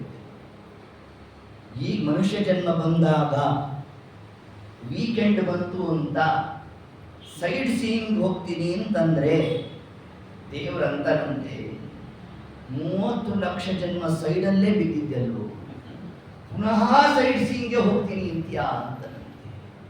ಇಲ್ಲಪ್ಪ ನಾವು ಪ್ರಕೃತಿ ಪ್ರಿಯರಿದ್ದೇವೆ ಅದಕ್ಕೋಸ್ಕರ ಹೋಗ್ತೇವೆ, ಏನ್ ತಪ್ಪು? ತಪ್ಪಿಲ್ಲ ಅಂದನಂತೆ. ನೀನು ನೋಡ್ಬೇಕು ತಾನೇ, ಹಂಗಾರೆ ಒಂದು ಕೆಲಸ ಮಾಡಿ, ಬೆಳಗಿನ ಜಾವ ನಾನು ಬೆಟ್ಟ ಹತ್ಕೊಂಡು ಬಂದು ಯಾರು ಶ್ರೀನಿವಾಸ. ಹೌದಲ್ವ? ನಿಮಗೆ ಪ್ರಕೃತಿ ಅದರದ ಆನಂದವೂ ನಾವು ಪಡೆಯಬಹುದು, ಇಹಕ್ಕೂ ಆಯಿತು ಪರಕ್ಕೂ ಆಯಿತು. ಹಿಂದು ಕ್ರಮ ನಾವು ಸಾಧನೆಯನ್ನ 2 ಪ್ರಕಾರವಾಗಿ ತಗೊಂಡು ಅವಕಾಶ ಉಂಟು ಅಂತ ತಿಳಿಸ್ತಾ 30 ಲಕ್ಷ ಜನ್ಮ ನಾವು ಸ್ಥಾವರ ಜನ್ಮಾದಿಗಳಾಗಿ 20 ಲಕ್ಷ ಜನ್ಮ ಪಶವ 4 ಕಾಲಿನ ಪ್ರಾಣಿಯಾಗಿ ಹುಟ್ಟಿರ್ಬೇಕಂತೆ. ಇಲ್ಲಿಗೆ ಎಷ್ಟಾಯಿತು? 50 ಆಯಿತು. ಇನ್ನು 11 ಲಕ್ಷ ಜನ್ಮ ಜಲಚರ ಪ್ರಾಣಿಗಳು, ಏನು ಮೀನು ಮೊಸಳೆ ಮೊದಲಾದದ್ದು ಏನೇನಿದೆ ಇದೆಲ್ಲ ಹುಟ್ಟಿರ್ಬೇಕಂತೆ. 9 ಲಕ್ಷ ಜನ್ಮ ಕ್ರಿಮಿಕೀಟಗಳಾಗಿ ಹುಟ್ಟಿರ್ಬೇಕಂತೆ. ಇದಕ್ಕೆ ಎಷ್ಟಾಯಿತು? 70 ಆಯಿತು. ಇನ್ನು 10 ಲಕ್ಷ ಜನ್ಮ ನಮ್ಗೆ ಯಾವುದು? ಪಕ್ಷಿಣ ಖೇಚರ ಪ್ರಾಣಿಗಳು, ಹಕ್ಕಿ ಪಕ್ಷಿಗಳಾಗಿ ಹುಟ್ಟಿರ್ಬೇಕಂತೆ. ಖೇಚರ, ಭೂಚರ, ಜಲಚರ 3 ವಿಧವಾದಂತಹ ಸ್ಥಾವರ ಜಂಗಮ. ಇಷ್ಟಾದ ಮೇಲೆ 80 ಲಕ್ಷ. ಇನ್ನು 4 ಲಕ್ಷ ಜನ್ಮ ಮನುಷ್ಯ ಜನ್ಮ. ಪರವಾಗಿಲ್ಲಪ್ಪ ಅಂತ ಅಂದ್ಕೊಳ್ಳಿಕ್ಕಿಲ್ಲ, 3 ಲಕ್ಷ ಜನ್ಮ ವರ್ಣಾಶ್ರಮ ಪ್ರವೇಶಕ್ಕೆ ಸಾಧನೆ ಮಾಡಬೇಕು. ಇದಾದ ಮೇಲೆ ವರ್ಣಾಶ್ರಮ ಪ್ರವೇಶ ತರುವಾಯ ಮುಂದೆ ದಾಸರಾಯರೇ ತಿಳಿಸಿರ್ತಕ್ಕಂತಹ ಕ್ರಮ ನಮಗೇನು ಹೇಳಿದ್ದಾರೆ ಅಂತಂದರೆ, ನರಜನ್ಮ ಬರುವುದೇ ಕಷ್ಟ, ಇದನರಿತು ನೋಡಲು ವಿಪ್ರತ್ವವು ಶ್ರೇಷ್ಠ, ಮರಳಿ ಬಾಹೋದೇ ಉತ್ಕೃಷ್ಟ, ನಮ್ಮ ಮರುತನ ಮತವ ನಮ್ಮ ಮಧ್ವರ ಮತವ ಹೊಂದುವುದೇ ದುರ್ಘಟ, ಕೇಳಲವು ಮರ್ಕಟ, ಕೇಳಲವು ಮರ್ಕಟ, ಎಚ್ಚೆತ್ತು ಇರು ಕಂಡ್ಯ ಮನವೇ. ಎಚ್ಚರಿಕೆಯ ಗಂಟೆಯನ್ನು ಬಾರಿಸ್ತಾ ಇದ್ದಾರೆ ದಾಸರ. ನರಜನ್ಮ ಬರುವುದೇ ಕಷ್ಟ. ಎಷ್ಟು ಕಷ್ಟ? 80 ಲಕ್ಷ ಜನ್ಮ ನಾವು ದಾಟ್ಬಿಟ್ಟಿರ್ಬೇಕು. ಇದಾದ ಮೇಲೆ ಆ ವರ್ಣಾಶ್ರಮಕ್ಕೆ ಉಚಿತವಾದಂತಹ ಸ್ವೋಚಿತ ಕರ್ಮಗಳಾಚರಿಸಿದ ಬಹು ನೀಚರಲ್ಲಿ ಭೋಗಿ ಆಚರಿಸದೆ ಖೇಚರವಾಹ ಚರಾಚರ ಬಂಧಕ ಮೋಚಕನಹುದೆಂದು ಯೋಚಿಸುತ್ತಿಪ್ಪುದೇ ಫಲವಿದು ಬಾಳ್ತಕ್ಕೆ. ನಮ್ಮ ವರ್ಣಾಶ್ರಮಕ್ಕೆ ಉಚಿತವಾದ ಕರ್ಮದ ಅನುಷ್ಠಾನಗಳನ್ನು ನಾವು ನಡೆಸಬೇಕಾದ್ರೆ ಅದಕ್ಕೆ ಪ್ರವೇಶ ಮಾಡಬೇಕಲ್ಲ. ಕುರು ಭುಂಕ್ಷ್ವಚ ಕರ್ಮ ನಿಜಂ ನಿಯತಂ. ಆಚಾರ್ಯ ಇದನ್ನೇ ತಿಳಿಸಿದ್ರು, ಕುರು ಮಾಡು. ನಾವು ಮಾಡಬೇಕಾದ್ರೆ ವರ್ಣಾಶ್ರಮ ಆದಿಗಳಿಗೆ ನಾವು ಪ್ರವೇಶ ಮಾಡಬೇಕು. ಯಾವುದನ್ನು ಮಾಡಬೇಕು? ನಿಜ ಕರ್ಮ ಅಂದ್ರು ಆಚಾರ್ಯ. ನಿಜ ಅಂದ್ರೇನು? ನಮ್ಮ ವರ್ಣಾಶ್ರಮಕ್ಕೆ ಉಚಿತವಾದಂತಹ ಕರ್ಮದಲ್ಲಿ ನಾವು ಪ್ರವೃತ್ತರಾಗಬೇಕು. ಅದನ್ನು ಮಾಡ್ತಾ ಹರಿಪಾದ ವಿನಂ ರಧಿಯ ಸತತ 2 ಭಾಗ ಮಾಡಿಬಿಟ್ರು ಆಚಾರ್ಯ. ಶ್ಲೋಕ ಬಹಳ ಪುಟ್ಟುತ್ರಿಯಲ್ಲಿ, ಆದರೆ ಎಷ್ಟು ತಾತ್ಪರ್ಯವನ್ನು ಹುಡುಕಿಸಿದ್ದಾರೆ ಮಧ್ವರಾಯರು. ಮೊದಲನೇ ಭಾಗ ಕರ್ಮ ಭಾಗ, 2ನೇ ಭಾಗ ಜ್ಞಾನ ಭಾಗ. ನೋಡಿ, 2 ಭಾಗ ಕೊಟ್ಟು ಕುರು ಭುಂಶ್ವಚ ಕರ್ಮ ನಿಜಂ ನಿಯತಂ. ನಿಜಂ ನಮ್ಮ ವರ್ಣಾಶ್ರಮಕ್ಕೆ ಉಚಿತವಾದದ್ದನ್ನ, ನಿಯತಂ ಸರ್ವಕಾಲಿಕವಾಗಿ ಮಾಡ್ತಕ್ಕಂಥದ್ದೇನಿದೆ ಇದು ಕರ್ಮ ಭಾಗ. ಇಷ್ಟರಿಂದಲೇ ಸಾಧನೆ ಅಲ್ಲ, ಆ ಮಾಡಿರ್ತಕ್ಕಂತಹ ಆ ಕ್ರಿಯೆ ಏನಿದೆ ಪರಮಾತ್ಮನಿಗೆ ಅರ್ಪಣೆ ಮಾಡಿ. ಹರಿಪಾದ ವಿನಂ ರಥಿಯ ಸತತ. ಇದನ್ನು ನಾವು ಸತತವಾಗಿ ಪರಮಾತ್ಮನಿಗೆ ಅರ್ಪಣೆಯನ್ನು ಮಾಡಬೇಕು. ಅರ್ಪಣೆ ಮಾಡಿದಾಗ ಮಾತ್ರ ಈ ಜನ್ಮಕ್ಕೆ ಸಾರ್ಥಕ್ಯ ಅಂತ ತಿಳಿಸಿದ್ದಾರೆ. ಹೀಗೆ ಇಷ್ಟು ದುರ್ಲಭವಾದ ಈ ಮನುಷ್ಯ ಜನ್ಮ ಬಂದಾಗ ಸುಕೃತಂ ತಿಲ ಮಾತ್ರ ತುಲ್ಯ ಮೀಶ ಕ್ರಿಯತೆ ನೈವ ಮಯೇಕ ವತ್ಸರೇಪಿ. ಇಡೀ 1 ವರ್ಷ ನಾವು ತಾಳೆ ಮಾಡಿದ್ರು ಕೂಡ ಕಿಂಚಿತ್ತೂ ನಮ್ಮಿಂದ ಸಾಧನಾದಿಗಳು ಆಗ್ತಾ ಇಲ್ಲ ಅಂತ ವಿಜೇಂದ್ರ ಸ್ವಾಮಿಗಳು ತಾವೇನು ತಿಳಿಸಿದ್ದಾರೆ ಇದಕ್ಕೆ ಪ್ರಮಾಣವಾಗಿ ಪುರಾಣದಲ್ಲಿ ಮಹತಾ ಪುಣ್ಯ ಯೋಗೇನ ಮಾನುಷಂ ಜನ್ಮ ಲಭ್ಯತೆ ತತ್ಪ್ರಾಪ್ಯ ನಾಕೃತೋ ಧರ್ಮ. ಯಮದೂತರು ಆ ಜೀವನಿಗೆ ಹೇಳ್ತಾರಂತೆ, ಈಗ ಅಳ್ತಾ ಇದೆಯಲ್ಲೋ ಏನು ಪ್ರಯೋಜನ, ಎಂತಹ ಮಹತಾ ಪುಣ್ಯ ಯೋಗೇನ ಈ ಒಂದು ಮನುಷ್ಯ ಜನ್ಮ ಪ್ರಾಪ್ತಿಯಾಗುವುದು. ಈ ಮನುಷ್ಯ ಜನ್ಮ ಬಂದಾಗಲೂ ಕೂಡ ನಾಕೃತೋ ಧರ್ಮ, ಧರ್ಮದಲ್ಲಿ ನೀನು ತತ್ಪರನಾಗಲಿಲ್ಲ ಅಂತ ತಿಳಿಸ್ತಾರೆ. ಇದೇ ಮೊಟ್ಟ ಮೊದಲನೇ ಪಾಪ ನಮ್ಮಿಂದ ಸಂಚಯ ಆಗಲಿಕ್ಕೆ ಶುರುವಾಗುತ್ತೆ. ಮೊದಲಿಗೆ ಧರ್ಮ ಯಾವುದು ಅಂತ ತಿಳ್ಕೊಳ್ಳಿ. ತಿಳಿದಂತಹ ಧರ್ಮವನ್ನ ಯಥಾಯೋಗ್ಯತಾನುಸಾರ ಹಂತ ಹಂತವಾಗಿ ಅದನ್ನು ನಾವು ಆಚರಣೆಯಲ್ಲಿ ಪ್ರವೃತ್ತರಾಗಲಿಲ್ಲ ಅಂತಂದರೆ ಕೇಳಿದ್ದು ವ್ಯರ್ಥ ಆಯಿತು, ಪಾಪ ಜಾಸ್ತಿ ಆಯಿತು. ಇಲ್ಲಿ ತನಕ ಏನಾಯಿತು, ಕೇಳಿಲ್ಲ ಅನ್ನೋದು ಒಂದೇ ದೋಷ. ಈಗ ಕೇಳಿ ತಿಳ್ಕೊಂಡ ಮೇಲೂ ಆಚರಣೆ ಮಾಡಲಿಲ್ಲ ಅಂದರೆ ಪಾಪದ ಪರ್ಸೆಂಟೇಜ್ ಜಾಸ್ತಿ. ಇದೊಂದು ಕ್ರಮ. ಆದ್ದರಿಂದ ಅದಕ್ಕೆ ಉಳಿದಂತಹ ಪ್ರಾಣಿಗಳನ್ನು ನಾವು ಅಜ್ಞಾನಿ ಅಂತ ಏನಾರ ಅಂತೇವಾ? ಅನ್ನಲ್ಲ, ಆ ಶಬ್ದದ ಪ್ರಯೋಗವೇ ಇಲ್ಲ. ಹಸು ಅಜ್ಞಾನಿ, ನಾಯಿ ಅಜ್ಞಾನಿ ಏನಾರು ಅಂತೇವಾ? ಇಲ್ಲ. ಮನುಷ್ಯರು ಅಜ್ಞಾನಿ ಶಬ್ದ ಕೂಡ, ಅದಕ್ಕೂ ಜ್ಞಾನ ಇಲ್ಲ, ನಮಗೂ ಇಲ್ಲ. ಆದರೆ ಅದನ್ನು ಅಜ್ಞಾನಿ ಅಂತ ಕರೀತಾ ಇಲ್ಲ, ನಮ್ಮನ್ನು ಅಜ್ಞಾನಿಗಳು ಜ್ಞಾನಿಗಳು ಅನ್ನೋ ಶಬ್ದದಿಂದ ಪ್ರಯೋಗ ಮಾಡ್ತೇವೆ. ಅಲ್ಲಿ ಯಾಕೆ ಶಬ್ದ ಇಲ್ಲ, ಇಲ್ಲಿ ಯಾಕೆ ಶಬ್ದ ಬಂತು ಅಂತಂದರೆ ಅಲ್ಲಿ ಜ್ಞಾನಕ್ಕೆ ಅವಕಾಶವೇ ಇಲ್ಲ. ಆದ್ದರಿಂದ ಅಲ್ಲಿ ಅಜ್ಞಾನ ಶಬ್ದಕ್ಕೆ ಆ ಪ್ರಯೋಗ ಕೂಡುವುದು. ನಮ್ಮಲ್ಲಿ ಜ್ಞಾನಕ್ಕೆ ಅವಕಾಶ ಇದ್ರೂ ಕೂಡ ಯಾರು ಜ್ಞಾನವನ್ನ ಸಂಪಾದನೆ ಮಾಡುವಲ್ವೋ ಅವರನ್ನ ಅಜ್ಞಾನಿಗಳು ಅಂತ ಕರೆದಿದ್ದಾರೆ. ಇದು ಒಂದು ದೋಷ ಅಂತ ಹೇಳ್ತಾ, ಸರಿಯಪ್ಪ ಇನ್ನು ಇಷ್ಟೇ ನಾವು ನಮ್ಮಲ್ಲಿ ಏನಾರು ದೋಷನ ಅಂತಂದ್ರೆ ಇದಕ್ಕೆ ನಮ್ಮ ವಿಜೇಂದ್ರ ಸ್ವಾಮಿ ತಿಳಿಸ್ತಾ ಇದ್ದಾರೆ. ಅಪಿತು ಆದರೆ ಏನು ಕ್ರಿಯತೆ ದೋಷ ಪೂಗ. ಆದರೆ ಅನೇಕ ದೋಷಗಳನ್ನ ಒಂದು ಯಾಮದಲ್ಲಿ ಸಹಸ್ರಾರು ಅಪರಾಧವನ್ನು ನಾವು ಮಾಡಿಬಿಟ್ಟಿದ್ದೇವೆ. ಎಷ್ಟು ಅಪರಾಧ ಅಂತಂದ್ರೆ ಅದಕ್ಕೆ ತಿಳಿಸ್ತಾರೆ. ಯಾರೋ ಸೋತ್ತಮರ ನಿಂದನೆಯನ್ನು ಮಾಡುವುದು ಬ್ರಹ್ಮತ್ಯಾದಿ ದೋಷಕ್ಕೆ ಸಾದೃಶ್ಯ ಅಂತ ತಿಳಿಸ್ತಾರೆ. ಉತ್ತಮ ಬ್ರಾಹ್ಮಣರ ವೃತ್ತಿಯನ್ನೇ ತೆಗೆಸಿ ಬ್ರಹ್ಮತ್ಯಗಾರನು ಎನಿಸಿದೆ ಸಿರಿರಮಣ ತವಚರಣ ದೊರಕುವುದು ಹ್ಯಾಂಗಿನ್ನು ಪರಮ ಪಾಪಿಷ್ಟ ನಾನು ಅಂತ ತಿಳಿಸ್ತಾರೆ. ಹಾಗಾಗಿ ಮಾಡಿರ್ತಕ್ಕಂತಹ ಈ ಎಲ್ಲ ಪಾಪಗಳಾಗಲಿ ಪುಣ್ಯ ಆಗಲಿ, ಕಿಂಚಿತ್ ಪುಣ್ಯ ನಮ್ಮಿಂದ ಆಗಿದ್ರೂ ಅದನ್ನು ಯಾರಿಗೆ ಅರ್ಪಣೆ ಮಾಡಬೇಕು? ದೇವರಿಗೆ ಅರ್ಪಣೆ ಮಾಡಬೇಕು. ಪಾಪಕರ್ಮ ಆಗಿದ್ರೂ ಯಾರಿಗೆ ಅರ್ಪಣೆ ಮಾಡಬೇಕು? ದೇವರಿಗೆ ಅರ್ಪಣೆ ಮಾಡಬೇಕು.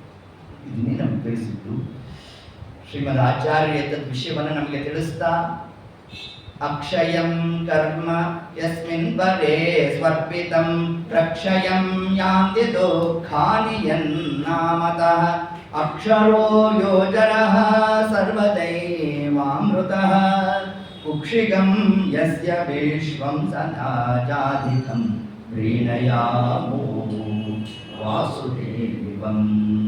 ಅಕ್ಷಯಂ ಕರ್ಮ ಮಾಡಿದ ಪಾಪ ಪುಣ್ಯ, ನಮ್ಮಲ್ಲಿರ್ತಕ್ಕಂಥ ಪಾಪ ವಿಮೋಚನ ಆಗಬೇಕು ಅಂತಂದ್ರೆ ನಾವು ಮಾಡಬೇಕಾದಂತಹ ಕಾರ್ಯ ಯಾವುದು ಅಂತಂದ್ರೆ ಪರಮಾತ್ಮನಿಗೆ ಅರ್ಪಣೆ ಮಾಡುವುದಿಲ್ಲ.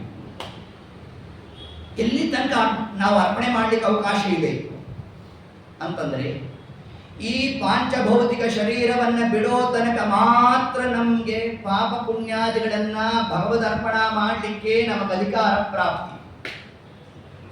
ಒಂದು ಸತಿ ಈ ಶರೀರವನ್ನು ನಾವು ಬಿಟ್ಟ ಮೇಲೆ ಇನ್ನು ಸಾಧನೆ ನಡೆಯುವುದು. ಇದೊಂದು ವಿಶಿಷ್ಟಾಂಶ. ಹೇಗೆ ಅಂತಂದ್ರೆ ನಮ್ಮ ಜೀವನ ಯಾವುದರಂತೆ ನಾವು ರೂಪಿಸ್ಕೋಬೇಕು ಅಂತಂದ್ರೆ ವಿದ್ಯಾರ್ಥಿಯ ಜೀವನದಂತೆ ಇರಬೇಕಂತೆ. ನಾವು ವಿದ್ಯಾರ್ಥಿ ಇಡೀ ವರ್ಷ ಎಷ್ಟಾದರೂ ಓದ್ಕೋಬಹುದು. ಯಾರು ಕೇಳ್ತಾರ, ಯಾಕೆ ಇಷ್ಟು ಓದ್ತಾ ಇದೆಯೋ ಸ್ವಲ್ಪ ಕಡಿಮೆ ಮಾಡುವುದು ಯಾರು ಅಂತಾರ? ಏನಲ್ಲ. ಅದರಂತೆ ಎಕ್ಸಾಮಿನೇಷನ್ ಹಾಲ್ಗೆ ಹೋದ, ಕ್ವಶನ್ ಪೇಪರ್ ಕೊಟ್ಟರು, ಕೊಟ್ಟ ಮೇಲೆ ಸರ್ 2 ನಿಮಿಷ ಓದ್ಕೊಂಡ್ಬರ್ತೀನಿ ಅಂದರೆ ಎಕ್ಸಾಮಿನರೇ ಬಿಡೋಲ್ಲ ಅಂದರೆ ಯಮದೂತರು ಬಿಡ್ತಾರ ಅಂತ. ಅದಕ್ಕೆ ಸಾಧನಾ ಶರೀರವಿದು ಪರಮಾತ್ಮ ಹೀಗೆ ಏನು ಸಂತತಂ ಚಿಂತೆಯೇನಂತಂ ಅಂತ ಕಾಲೇ ವಿಶೇಷತಃ ಒಂದೊಂದು ಕೂಡ ಶ್ರೀಮದ್ ಆಚಾರ್ಯರ ವ್ಯಾಖ್ಯಾನಕ್ಕೆ ಅನುಗುಣವಾಗಿ ವಿಜೇಂದ್ರ ಸ್ವಾಮಿಗಳು ತಾವೇನಿಂದ ರಚನೆ ಮಾಡಿಕೊಟ್ಟಿದ್ದಾರೆ. ಸಂತತಂ ಚಿಂತೆಯೇ, ಕೂತಾಗ ನಿಂತಾಗ ಹರಿನಾಮ ಸ್ಮರಣ ಬರ್ತಾ ಇರ್ಬೇಕಂತ ನಮ್ಮ ಬಾಯಿಂದ, ಆಟೋಮೆಟಿಕ್ ಬರಬೇಕು. ಬಂದಾಗ ಮಾತ್ರ ಅಂತ್ಯಕಾಲೇ ವಿಶೇಷ. ಅಂತ್ಯಕಾಲದಲ್ಲಿ ಹರಿನಾಮ ಸ್ಮರಣ ಬರಬೇಕು ಅಂತಂದ್ರೆ ಅದಕ್ಕೇನು ಇರಬೇಕು? ಮಹತಾ ಪುಣ್ಯ, ಭಾರೀ ಪುಣ್ಯ ಯೋಗ ಸಂಯೋಗ ಆಗಿರಬೇಕು. ಆ ಪುಣ್ಯ ಇದ್ರೆ ಮಾತ್ರ ಭಗವತ್ಪರವಾದ ಆ ಚಿಂತನೆಯಲ್ಲಿ ನಾವು ತೊಡಗ್ತಾ ದೇಹ ಬಿಡಲಿಕ್ಕೆ ಅವಕಾಶ ಆಗ್ತದೆ.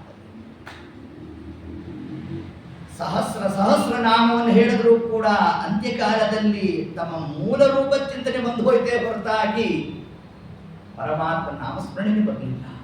ಯಾರಿಗೆ? ಭೀಷ್ಮಾಚಾರ್ಯ. ಕಾರಣ ತಾವು ಹಿಂದೆ ಅಷ್ಟೆಲ್ಲ ಜ್ಞಾನಿಗಳಾಗಿದ್ರೂ ಕೂಡ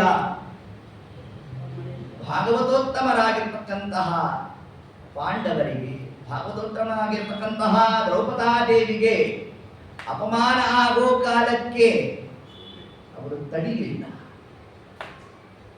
ಅಜ್ಞಾನಿಗಳು. ಎಂತಹ ಜ್ಞಾನಿಗಳು ನಮ್ಮ ಭೀಷ್ಮಾಚಾರ್ಯರು ಅಂದರೆ ಸ್ವಯಂ ಅವರು ದೇಹ ಬಿಟ್ಟಂತಹ ಕಾಲಕ್ಕೆ ಕೃಷ್ಣ ಹತ್ತಿದ್ದಾನಂತೆ. ಧರ್ಮರಾಜ ಕೇಳಿದ, ಕೃಷ್ಣ ನೀಯಾ ಕಳ್ತಿದ್ಯೋ ಅಂತ. ಜ್ಞಾನ ಭಂಡಾರ ಹೊರಟೋಯ್ತಲ್ಲ ಧರ್ಮರಾಜ, ಅದಕ್ಕೆ ಕಳ್ತಾ ಇದ್ದೇನೆ ಎಂದಂತೆ ಕೃಷ್ಣ.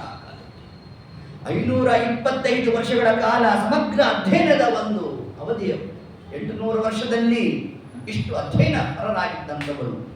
ಆದರೂ ಕೂಡ ಜ್ಞಾನ ಇತ್ತು, ಆದರೆ ಅದನ್ನು ಸನ್ಮಾರ್ಗದಲ್ಲಿ ತಾವು ಯೋಜನೆ ಮಾಡಲಿಲ್ಲ. ಅದು ಪರಮಾತ್ಮ ಸ್ವೀಕಾರ ಮಾಡಲಿಲ್ಲ ಅಂತ ತಿಳಿಸ್ಕೊಡ್ತಾರೆ. ಅಂತ್ಯಕಾಲದಲ್ಲಿ ಹರಿನಾಮ ಸ್ಮರಣೆ ಬರೋದು ಅಷ್ಟು ಸುಲಭವಾದ, ವಿಶಿಷ್ಟವಾದ ಪಾಪಾದಿಗಳೆಲ್ಲ ನಮಗೆ ವಿಸರ್ಜನೆ ಆಗಬೇಕು. ಹಂಗೆ ವಿಸರ್ಜನೆ ಆಗಬೇಕು ಅಂತ ನಾವೇನು ಮಾಡಬೇಕು? ಮಾಡಿರ್ತಕ್ಕಂತಹ ಅಪರಾಧವನ್ನು ಪರಮಾತ್ಮನಿಗೆ ಅರ್ಪಣೆ ಮಾಡಬೇಕು. ಅಕ್ಷಯಂ ಕರ್ಮ. ಆ ಮಾಡಿರ್ತಕ್ಕಂತಹ ಎಲ್ಲ ಪಾಪಗಳನ್ನು ಪರಮಾತ್ಮನ ನಾವು ಅರ್ಪಣೆ ಮಾಡಿದ್ದೇವೆ ಅಂತಂದ್ರೆ ಏತತ್ ಕಾಲಕ್ಕೆ ಪರಮಾತ್ಮ ಅಪರಾಧ ಸಹಸ್ರಾಣಿ ಕ್ರಿಯಂತೆ ಅಹರ್ನಿಶಮ್ಮಯ ತಾನೇ ಸರ್ವಾಣಿ ಮೇ ದೇವ ಕ್ಷಮಸ್ವ ಪುರುಷೋತ್ತಮ. ಅನಂತ ಅಪರಾಧವನ್ನ ಪರಮಾತ್ಮ ತಾನು ಕ್ಷಮ ಮಾಡ್ತಾನಂತೆ. ಅದೇ ಆ ಜೀವ ಏನಾದರೂ ಯಮ ಮಾರ್ಗದಲ್ಲಿ ತಾನು ಹೋಗಬೇಕಾದ್ರೆ ಈ ಒಂದು ವಿಷಯ ಬರುತ್ತೆ. ಅಲ್ಲಿ ಅನೇಕ ವಿಧವಾದಂತಹ ಸುಮಾರು 16 ಪುರಗಳನ್ನು ಜೀವ ತಾನಲ್ಲಿ ದರ್ಶನ ಮಾಡ್ತಾ ಹೋಗಬೇಕು. ಯಾವ ಯಮ ಮಾರ್ಗದಲ್ಲಿ ಭಾರಿ ದೊಡ್ಡ ವರ್ಣನೆಯನ್ನು ನಡೆಸ್ತಾರೆ. ಅದರಲ್ಲಿ ಅಲ್ಲಿ ಹೇಳಬೇಕಾದ್ರೆ ನಾನಾ ಆಕ್ರಂದನಪುರ ಮೊದಲಾದಂತಹ ಆ ಒಂದು ಪುರವನ್ನು ಜೀವ ತಾನು ಪ್ರವೇಶ ಮಾಡಿದಾಗ ಪುನಃ ಅಳುತ್ತಾನಂತೆ. ಆಕ್ರಂದನ ಅಳುತ್ತಾನಂತೆ. ಅತ್ತಾಗ ಹಾಗೆ ಯಮದೂತರು ಬಂದು ಇನ್ನಷ್ಟು ಬಡಿತಾರಂತೆ. ಕ್ಷಮಾಪರಾಧ, ಕ್ಷಮ ಮಾಡಿ ಅಂತ ಅವ್ರನ್ನ ಪ್ರಾರ್ಥನೆ ಮಾಡ್ತಾನಂತೆ ಜೀವ. ಮಾಡಿದ್ರೆ ಯಮದೂತರು ನಗ್ತಾರಂತೆ. ಕ್ಷಮಾಪರಾಧಂ ಕುರುತೆ ಭಗವಾನ್ ಹರೇಶ್ವರ. ಕ್ಷಮ ಮಾಡೋ ಅಧಿಕಾರ ಇರೋದು ಕೇವಲ ಪರಮಾತ್ಮನಿಗೋ ಯಮಧರ್ಮರಾಜನಿಗೂ ಇಲ್ಲ ಅಂತ. ಕೇವಲ ಸಾಪರಾಧ. ನೀ ಏನು ತಪ್ಪು ಮಾಡಿದ್ಯಪ್ಪ, ಅದಕ್ಕೆ ಯಮಧರ್ಮರಾಜ ಏನು ಶಿಕ್ಷೆಯನ್ನು ವಿಧಿಸಿದ್ದಾನೆ ಅಷ್ಟು ಮಾತ್ರ ನಾವು ಮಾಡ್ಲಿಕ್ಕೆ ಅಧಿಕಾರಿಗಳು. ನಿನಗೆ 100 ಚಡಿಯೇಟು ಅಂದರೆ 100 ಹೊಡೆಯೋದು, 99 ನಿಲ್ಲಿಸಲ್ಲ, 101 ಹೋಗಲ್ಲ.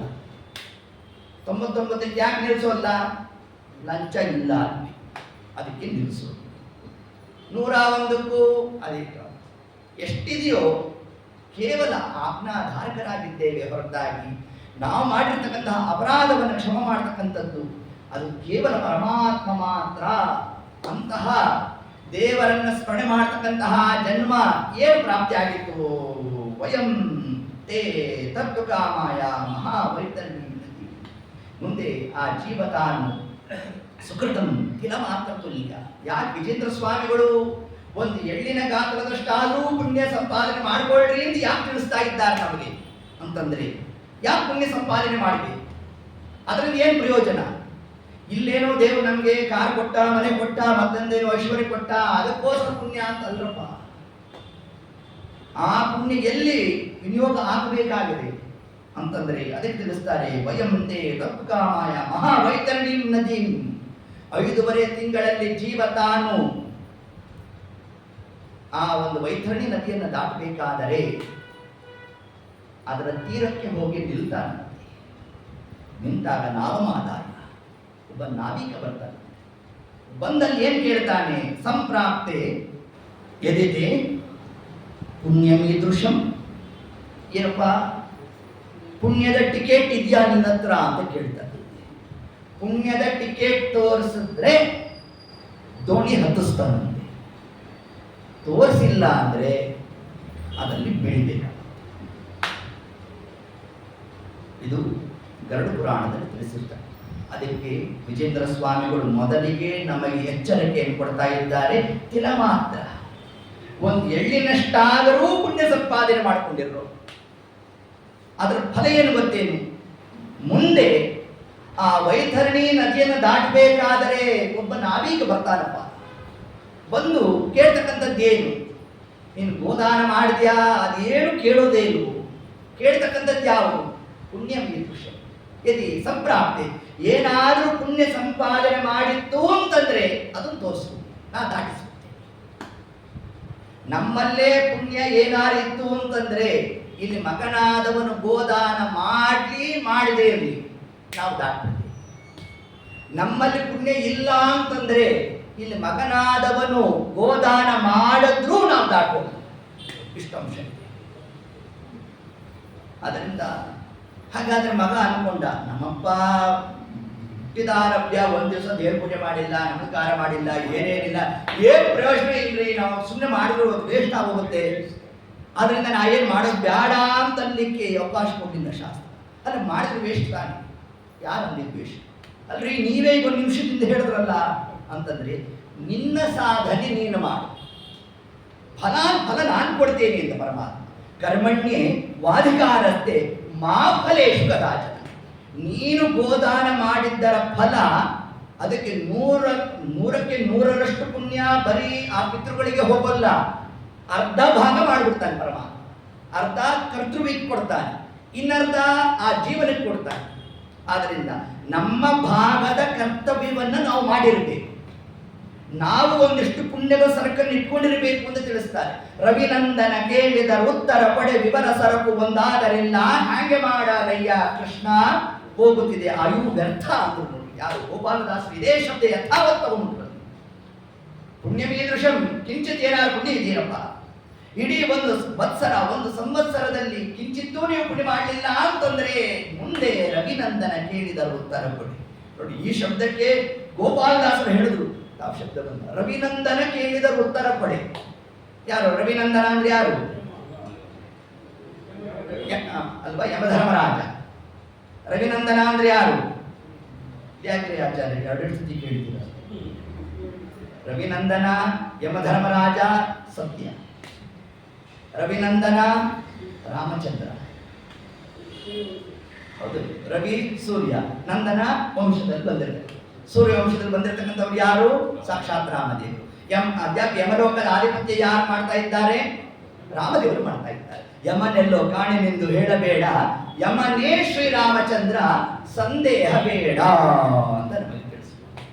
ಆದ್ದರಿಂದ ನೀವು ನಮ್ಮ ಜೀವಿತ ಕಾಲದಲ್ಲಿ ಪರಮಾತ್ಮನನ್ನ ಹೇಗೆ ಉಪಾಸನೆ ಮಾಡಬೇಕು ಅನ್ನೋದನ್ನೇ ನೋಡಿ. ಒಂದು ಅಪರೋಕ್ಷ ಜ್ಞಾನಿಗಳು ಶಬ್ದ ಹಾಕಿದ್ರು ಅಂದ್ರೆ ಎಷ್ಟು ಪುರಾಣದ ವಿಷಯ ಬಂದು ಹೋಗ್ತದೆ. ಇದೇ ರಾಮಾಯಣದಲ್ಲಿ ರಾಮದೇವರು ತಾವು ಗಂಗಾ ನದಿಯನ್ನು ದಾಟಬೇಕಾದರೆ ಯಾರು ದಾಟಿಸಿದ್ರು? ಗುಹ. ಹೌದಾ? ಆ ದೋಣಿ ತಂದ, ಅದಕ್ಕೆಲ್ಲ ಅಲಂಕಾರ ಮಾಡಿಬಿಟ್ಟಿದ್ದ, ಅಷ್ಟೆಲ್ಲ ಇದು ಲಕ್ಷ್ಮಣ ದೇವರನ್ನು ಕೂಡಿಸ್ದ. ಭಾರಿ ಆತಿಥ್ಯ ಲಕ್ಷ್ಮಣನಿಗೆ. ಸೀತಾಮಾತೆ ಇನ್ನಷ್ಟು ಆತಿಥ್ಯ ಜೋರಾಯಿತು. ತಾರತಮ್ಯ ಬೇಕಲ್ಲ, ಇನ್ನೊಂದು ಚೂರು ಜೋರು ಮಾಡಿದ. ರಾಮದೇವರು ಅನ್ಕೊಂಡ್ರು ಇವರಿಬ್ಬರಿಗೆ ಇಷ್ಟು ಇಷ್ಟಿದೆ ಅಂದ್ರೆ ನನಗಿನ್ನೇನು ಮಾಡ್ತಾನು ಅಂದ್ಕೊಂಡ್ರು. ರಾಮದೇವರಟ್ಟೆ ಹಿಡಿದು ಪಕ್ಕಕ್ಕೆ ಬಿಟ್ಟ. ರಾಮದೇವರು ಕೇಳಿದ್ರು, ಯಾಕಪ್ಪ ಏನು ಅಂತ. ಏನಿಲ್ಲ ರಾಮಚಂದ್ರ, ನಿನ್ನ ಪಾದದ್ದು ಒಂದಷ್ಟು ಏನೋ ಕೇಳ್ಬಿಟ್ಟಿದ್ದೇನಪ್ಪ. ನಿನ್ನ ಪಾದದ ಧೂಳು ಸೋಕಿದ್ರು ಬಂಡೆನೇ ಬಾಲೆ ಆಗಿ ಹೋಗ್ತದಂತೆ. ಇನ್ನು ನನ್ನ ಹತ್ರ ಇರೋದು ಒಂದು ದೋಣಿ, ಆ ದೋಣಿಗೆ ನಿನ್ನ ಪಾದದ ಧೂಳು ಹೋಗಿ ಸೋಕೋದು, ಅದೊಂದು ಹೆಣ್ಮಗಳಾಗೋಗ್ಬೋದು. ಅವಳು ಸಾಕೋದು ಬೇರೆ ಜವಾಬ್ದಾರಿ ಬರುತ್ತೆ ನನಗೆ. ಅದು ಯಾಕೆ ಬೇಕಪ್ಪ ಬಾ ಅಂತ ರಾಮದೇವರನ್ನು ಕರೀತಾ ಗಂಗಾ ಜನಕನಾದ ಪರಮಾತ್ಮನಿಗೆ ಗಂಗಾ ಜಲದಿಂದ ಪಾದ ಪ್ರಕ್ಷಾಲನೆ ಮಾಡುತ್ತಂತೆ. ಇಷ್ಟು ವ್ಯಾಪಾರವನ್ನು ನಡೆಸ್ತಾ ಇನ್ನು ಆಚೆಯ ದಡಕ್ಕೆ ಹೋಗಬೇಕು. ಅಷ್ಟೊತ್ತಿಗೆ ರಾಮದೇವರು ಕೇಳಿದ್ರಂತೆ, ಏನೋ ಗುಹ ಎಷ್ಟು ಸೇವೆ ಮಾಡಿದೆಪ್ಪ, ಏನ್ ಬೇಕೇಂತಿ? ಗುಹ ಅಂದ, ರಾಮಚಂದ್ರ ಏನಪ್ಪ ಹೀಗೆ ಕೇಳ್ತೀಯ, ನಂದು ನಿಂದು ಒಂದೇ ವೃತ್ತಿ ಅಂತ. ಹಾಂದ್ರು ರಾಮದೇವರು, ನಾ ಯಾವಾಗಲೂ ನದಿ ದಾಟಿಸೀನಿ ಎಂದ್ರು. ಅಪ್ಪ ನೀ ನದಿ ದಾಟಿಸೋನ್ ಮಾತ್ರ ಅಲ್ವೋ, ಭವಸಾಗರವನ್ನೇ ನೀನು ದಾಟಿಸ್ತೀಯ ಸ್ವಾಮಿ. ಆದ್ರಿಂದ ನಿಜವಾದ ಅಂಬಿಗಾ ಅಂದ್ರೆ ಅದು ನೀನೇ ಅಂತ. ಇದನ್ನೇ ದಾಸರಾಗಿ ಪ್ರಸಂಗವನ್ನು ಹಿಡಿತ ತಿಳಿಸಿದ್ದ ನಮಗೆ. ಅಂಬಿಗನ ನಿನ್ನ ನಂಬಿದೆ, ಜಗದಂಬಾರಮಣನ ನಂಬಿದೆ, ಆರು ತೆರೆಯ ನೋಡಂಬಿಗ, ಅದು ಮೀರಿ ಬರುತ್ತಲಿದೆ ಅಂಬಿಗ, ಆರಿಂದಲಾಗದು ಅಂಬಿಗ, ಅದನ್ನಿವಾರಿಸಿ ದಾಟಿ ಸಂಬಿಗ, ಆರಿಂದಲಾಗದು ಅಂಬಿಗ, ಅದನ್ನಿವಾರಿಸಿ ದಾಟಿ ಸಂಬಿಗ. ಹಾಗಾದ್ರೆ ಪರಮಾತ್ಮನನ್ನ ನಾವು ಏನಂತ ಪ್ರತಿನಿತ್ಯ ಚಿಂತನೆ ಮಾಡಬೇಕು. ಅಲ್ಲಿ ನಾವು ಮಾರಾಯ 5.5 ತಿಂಗಳಲ್ಲಿ ಜೀವದಾನ ಪ್ರವೇಶ ಮಾಡುತ್ತಾ ಸಂಚಾರತ್ವೇನ ಆ ಒಂದು ವೈತರಣಿ ನದಿ ತೀರಕ್ಕೆ ಹೋದಾಗ ಒಬ್ಬ ನಾವೀಕ ಬಂದರೆ ಪುಣ್ಯ ಮೀದೃಶಂ, ಏನು ಪುಣ್ಯ ಇದೆಯೋ ಅಂತ ನಮ್ಮನ್ನು ಪ್ರಶ್ನೆ ಮಾಡಿದ್ರೆ ಆ ಪ್ರಶ್ನೆಗೆ ನಾವು ಉತ್ತರ ರೂಪ ಏನ್ ತಿಳಿಸ್ಬೇಕು ಅಂತಂದ್ರೆ ಸಾಕ್ಷಾತ್ತಾಗಿ ಪರಮಾತ್ಮನೇ ಅಂಬಿಗಾ ಅಂತ ನಾವು ಚಿಂತನೆಯನ್ನು ಮಾಡ್ತೀವಿ ಅಂತಂದ್ರೆ ಅಲ್ಲಿ ಏತತ್ ಕಾಲಕ್ಕೆ ಆ ಒಂದು ವೈತರಣಿ ಯಾಕಪ್ಪ ವಿರಜಾ ನದಿಯನ್ನೇ ದಾಟ್ಬಿಡ್ತೀವಿ. 2 ನದಿಗಳು, ಒಂದು ವೈತರಣಿ, ಒಂದು ವಿರಜ. ಈ ವೈತರಣಿ ನದಿಯನ್ನ ಅನಾಯಾಸವಾಗಿ ದಾಟಿದ್ರೆ ಮುಂದೆ ವಿರಜ. ತತ್ಕ್ರಮದಲ್ಲಿ ಇಷ್ಟಕ್ಕೆಲ್ಲ ಯಾವುದು ಮುಖ್ಯವಾದಂಥದ್ದು ಅಂತಂದ್ರೆ ಸುಕೃತಂ ಇಲ್ಲ ಮಾತ್ರ. ಒಂದಿಷ್ಟು ಪುಣ್ಯ ಸಂಪಾದನೆ ಮಾಡಬೇಕು ಅನ್ನೋ ಆ ಒಂದು ಕೌತುಕನೂ ಇಲ್ಲ ಅಂತಂದ್ರೆ ಸಾಧನಾಲಯ ನಡೀತಕ್ಕಂಥದ್ದಲ್ಲ ಅನ್ನೋ ಒಂದು ಅಂಶವನ್ನೇ ವಿಶೇಷವಾಗಿ ನಮ್ಮ ವಿಜೇಂದ್ರ ಸ್ವಾಮಿಗಳು ತಾವು ಇಲ್ಲಿ ತಿಳಿಸ್ತಾ ಮುಂದೆ ಕೃತಾನಿ, ಅಲ್ಲಿ ವಿಜೇಂದ್ರ ಸ್ವಾಮಿಗಳ ಶಬ್ದದ ಒಂದು ಮರ್ಮವನ್ನು ಅರ್ಥ ಮಾಡ್ತೀವಿ. ಆ ಮೊದಲನೇ ಶ್ಲೋಕದ ಕೊನೆ ಪಾದದಲ್ಲಿ ಏನ್ ತಿಳಿಸಿದ್ದಾರೆ ಅಂತಂದ್ರೆ, ಪ್ರತಿ ಯಾಮಂ, ಒಂದೊಂದು ಯಾಮದಲ್ಲೂ ಸಕಲ ಇಂದ್ರಿಯಗಳಿಂದ ಪಾಪಾದಿಗಳು ಜನ್ಯ ಆಗ್ತಾ ಇದೆ ಅಂತ. ನನ್ನಿಂದ ಆಗ್ತಾ ಇದೆ ಅಂತ ಶಬ್ದ ಹೇಳಿದ್ರೆ ಸಾಕು. ನನ್ನ ಇಂದ್ರಿಯಗಳಿಂದ, ಸಕಲ ಇಂದ್ರಿಯಗಳಿಂದಾಗಿ ಪಾಪಾದಿಗಳು ಆಗ್ತಾ ಇದೆ ಅಂತ ವಿಜೇಂದ್ರರು ತಿಳಿಸಿದ್ದಾರೆ. ಆಂತರ್ಯ ಏನು ಅಂತಂದ್ರೆ ಅದಕ್ಕೆ ತಿಳಿಸ್ತಾರೆ. ಮುಂದೆ ಗರುಡದೇವರು ಪರಮಾತ್ಮನನ್ನು ಒಂದು ಪ್ರಶ್ನೆ ಮಾಡ್ತಾರೆ, ಸ್ವಾಮಿ ಜೀವರಿಗೆ ಯಾವ ಕ್ರಮದಲ್ಲಿ ಶಿಕ್ಷೆ ಪ್ರಾಪ್ತಿಯಾಗ್ತದೆ ಅಂತ ಪ್ರಶ್ನೆ ಮಾಡಿದಾಗ ಆಗ ಪರಮಾತ್ಮ ತಿಳಿಸ್ತಾನೆ, ಕೃತಾನಿ ಯಾನಿ ಪಾಪಾನಿ ಯುಷ್ಮಾಭಿಹಿ ಸ ಬಹೂನ್ಯಪಿ ತಾನಿ ಪಾಪಾನಿ ದುಃಖಸ್ಯ ಕಾರಣಂ ಚ ವಂಚನ.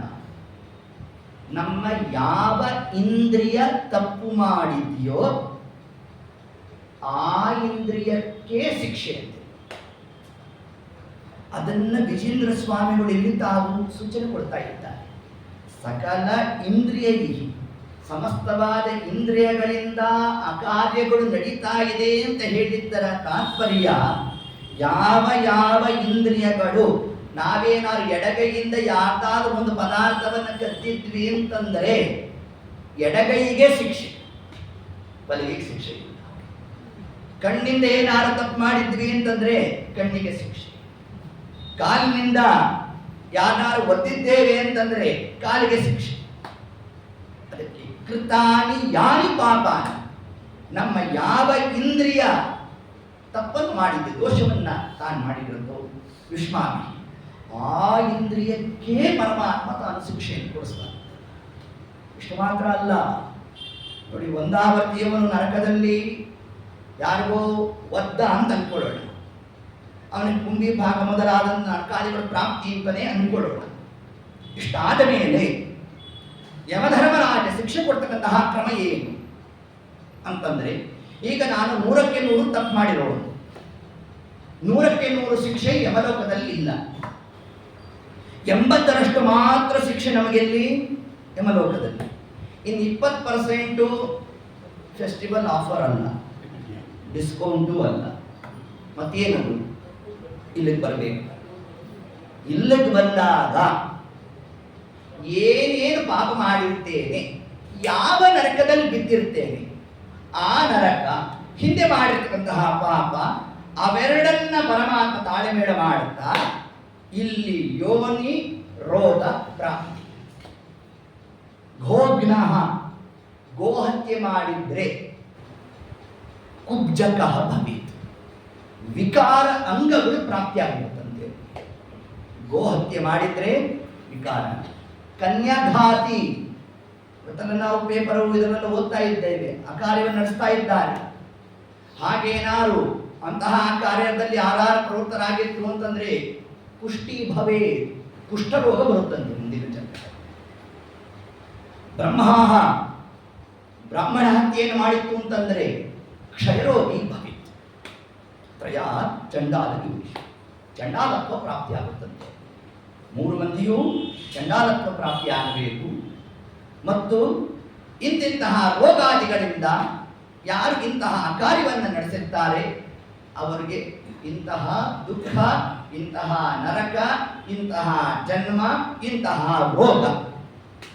ಯಾಕೆ ನಮ್ಮ ಪಾಪಾದಿಗಳನ್ನು ನಿವೃತ್ತಿ ಆಗಬೇಕು ಅಂತಂದರೆ, ವಿಜೇಂದ್ರ ಸ್ವಾಮಿ ಮಾಡಿಕೊಟ್ಟಿರ್ತಕ್ಕಂತಹ ಮಹದೋಪಕಾರ ನಮಗೇನು ಅಂತಂದ್ರೆ ಅದಕ್ಕೆ ತಿಳಿಸ್ತಾರೆ.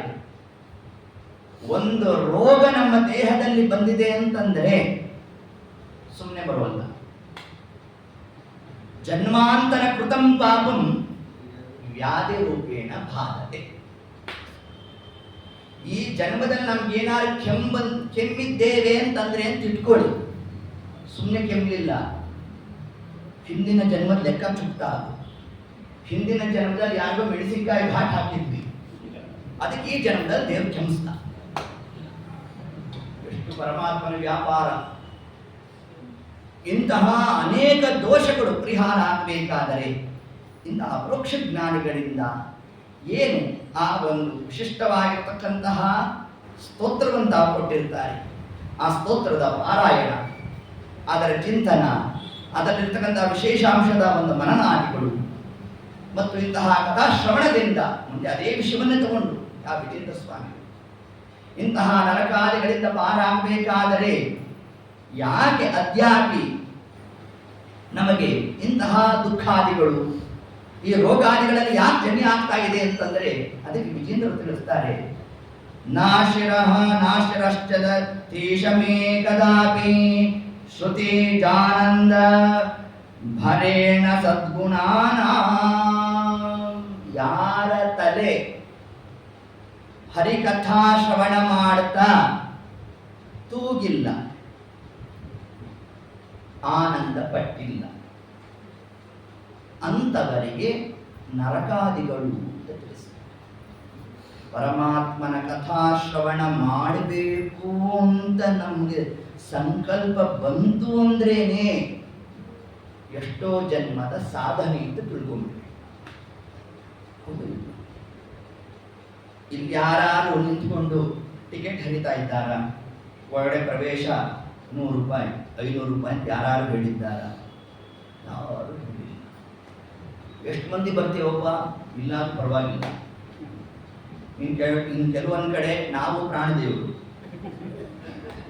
ಹಿಂಗೆಲ್ಲ ಇರ್ತದೆ.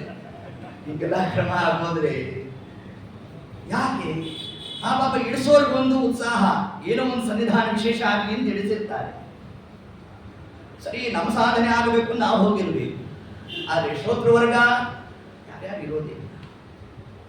ಹಂಗನ ಕ್ರಮ ನೋಡಿ, ಸಾಧನೆ ಮುಕ್ತವಾಗಿದ್ದರೂ ಕೂಡ ಜೀವರ ಯೋಗ್ಯತೆಗೆ ಅನುಗುಣವಾಗಿ ಮಾತ್ರ ನಡೀತಕ್ಕಂಥದ್ದು. ಅದನ್ನು ವಿಜೇಂದ್ರ ಸ್ವಾಮಿ ತಿಳಿಸ್ತಾರೆ. ಯಾರ ಶಿರಸ್ಸು ಪರಮಾತ್ಮನ ಕಥಾಶ್ರವಣವನ್ನ ಮಾಡಲಿಕ್ಕೆ ಉತ್ಸುಕರಾಗಿಲ್ಲ, ಅದನ್ನು ಕೇಳ್ತಾ ತಲೆ ತೂಗಿಲ್ಲ, ಇದನ್ನೇ ಶಾಸ್ತ್ರದಲ್ಲಿ ಮುಂದೆ ಇನ್ನೊಂದು ಕಡೆ ತಿಳಿಸ್ತಾರೆ. ಯಾರೋ ಒಬ್ರು ನರ್ತನ ಸೇವೆ ಮಾಡ್ತಾ ಇದ್ರು, ನಮಗಿನ್ನೂ ಆ ಯೋಗ್ಯತೆ ಪ್ರಾಪ್ತಿ ಆಗಿಲ್ಲ. ಯಾಕೆ? ಇನ್ನೂ ಸ್ವಲ್ಪ ನಮಗೆ ಚಳಿಗಿಟ್ಟೇ ಇಲ್ಲ. ದೇವರ ಮುಂದೆ ಕುಣಿಬೇಕು ಅನ್ನೋ ಆ ಭಕ್ತಿಯ ಪರಾಕಾಷ್ಠತೆಗೆ ನಾವಿನ್ನೂ ತಲುಪೇ ಇಲ್ಲ. ನಿನ್ನೆ ದಿವಸ ನಾವು ತಿಳಿಸಿದಂತೆ ಶ್ರೀಪಾದರಾಜರಂತ ಮಹಾನುಭಾವರು ಕಾಲಿಗೆ ಗೆಜ್ಜೆ ಕಟ್ಟಿಕೊಂಡು ನರ್ತನ ಮಾಡ್ತಾ ಇದ್ರಂತೆ. ಕಾಲಿಗೆ ಗೆಜ್ಜೆ ಕಟ್ಟೀರೆಂಬೋ ಕಾಗದ ಬಂದಿದೆ, ಲಜ್ಜೆ ಬಿಟ್ಟು ಕುಣಿಯರೆಂಬೋ ಕಾಗದ ಬಂದಿದೆ. ಇದನ್ನ ಯಾರೋ ಬರ್ದಿರೋ ಕಾಗದ ಅಂತ ಅನ್ಕೋಬೇಡ್ರಪ್ಪ. ಸ್ವಯಂ ಪರಮಾತ್ಮನೇ ವಾಟ್ಸಪ್ ಮೆಸೇಜ್ ಕಳಿಸಿರೋದು. ಈ ಕಾಗದ ಇಲ್ವಲ್ಲ, ಅದಕ್ಕೆ ವಾಟ್ಸಪ್ ಸ್ವಯಂ ಪರಮಾತ್ಮ ಕಳಿಸಿದ್ದಾರಂತೆ. ಏನಂತ? ಲಜ್ಜೆ ಬಿಟ್ಟು ಕುಣಿಯರೆಂಬು. ನಾವು ಪರಮಾತ್ಮನ ಮುಂದೆ ಯಾರೋ ಒಬ್ರು ಕುಣಿತಾ ಇದ್ರು, ಒಬ್ರು ಗಾಯನ ಮಾಡ್ತಾ ಇದ್ರು, ನಮಗೆ ಹಾಡ್ಲಿಕ್ಕೆ ಬರೋಲ್ಲ, ನಮಗೆ ಕುಣಿಯಕ್ಕೆ ಬರೋಲ್ಲ, ಮತ್ತು ನಮ್ಮ ಸಾಧನೆ ಹಾಗೆ ಕರತಾಡನ ಮಾಡ್ಬೇಕಂತ. ಎಷ್ಟು ಬಾರಿ ಕರತಾಡನ ಮಾಡ್ತೇವೋ ಅಷ್ಟು ನಮ್ಮ ಪಾಪಗಳನ್ನು ಪರಮಾತ್ಮ ಪುಡಿ ಮಾಡ್ತಾನಂತೆ. ಸುಲಭನೋ ಹರಿ ತನ್ನವರನು ಅರೆಗಳಿಗೆ ಬಿಟ್ಟಗಲನು, ರಮಾಧವನ ಬಲಿಸಲರೆಯದ ಪಾಮರರು ಬಳಲುವರು ಭವದೊಳಗೆ ತಿಳಿಸಿದ್ದಾರೆ. ಅದಕ್ಕೆ ಮಹಾಬಾಹು ಹನುಮಂತ ದೇವರ ಬಗ್ಗೆ ಹೇಳಬೇಕಾದ್ರೆ ವ್ಯಾಸರಾಜರು ಏನು ಸ್ತೋತ್ರ ಮಾಡಿದ್ದಾರೆ? ಮಹಾಬಾಹೋ ಸ್ತೋತ್ರ ಮಾಡಿ ಹನುಮಂತ ದೇವರ ಬಾಹುಗಳನ್ನು ಮಹಾಬಾಹೋ ಅಂತ ಕರೆದು. ಯಾಕೆ ಕರೆದು ಹಾಗೆ? ಇಡೀ ಮೂಲ ರಾಮಾಯಣವನ್ನು ಹೇಳಬೇಕಾದರೆ ಹನುಮಂತ ದೇವರು ಕರತಾಡನ ಮಾಡ್ತಾ ಹೇಳ್ತಾರೆ. ನಾವು 5 ನಿಮಿಷ ಹರಿವಾಣ ಸೇವೆ ಕರತಾಡನ ಮಾಡ್ಬೋದಪ್ಪ, ಒಂದು 5-6 ದೇವ್ರ ನಾಮ ಮಾಡ್ಬೋದು. ಅದಾದ ಮೇಲೆ ಒಂದ್ ಕಡೆ ಎಲ್ಲ ಒಂದ್ ಕಡೆ ಕೂತ್ಕೊಂಡ್ಬಿಡ್ತೀವಿ.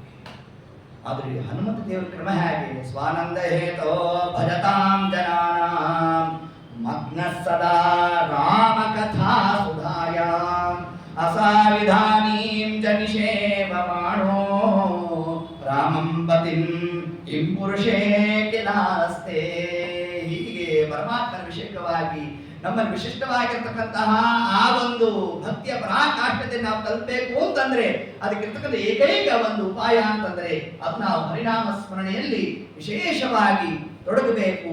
ಯಾರು ತೊಡಗಿರ್ತಾರೋ ಆ ಹರಿನಾಮ ಸಂಕೀರ್ತನೆ ನಾವು ಕೇಳ್ತಾ ಒಂದು ಕರತಾಡನ ಮಾಡಿದ್ರೂ ಕೂಡ ಪಾಪಗಳು ಭಸ್ಮ ಆಗ್ತದಂತೆ. ಅದನ್ನೇ ವಿಜೇಂದ್ರ ಸ್ವಾಮಿಗಳು ತಾವು ತಿಳಿಸ್ತಾ ಇದ್ದಾರೆ. ಯಾರ ಶಿರಸ್ಸು ಚಲತಿ, ತಲೆ ತೂಗ್ಲಿಲ್ಲ ದೇವರ ಕಥಾ ಕೇಳ್ತಾ, ಅಂತಹ ಆ ಜೀವರು ಯಾರಿದ್ದಾರೆ ಅವರನ್ನ ಪರಮಾತ್ಮ ತಾನು ನರಕದಲ್ಲಿ ಹಾಕ್ತಾನೆ.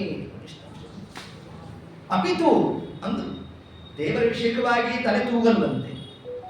ಆದರೆ ಹೇ ಪ್ರಭೋ, ವಿಜೇಂದ್ರ ಸ್ವಾಮಿಗಳಂದ್ರು, ಸ್ವಾಮಿ ಏನ್ ವ್ಯಾಪಾರ ಇದು?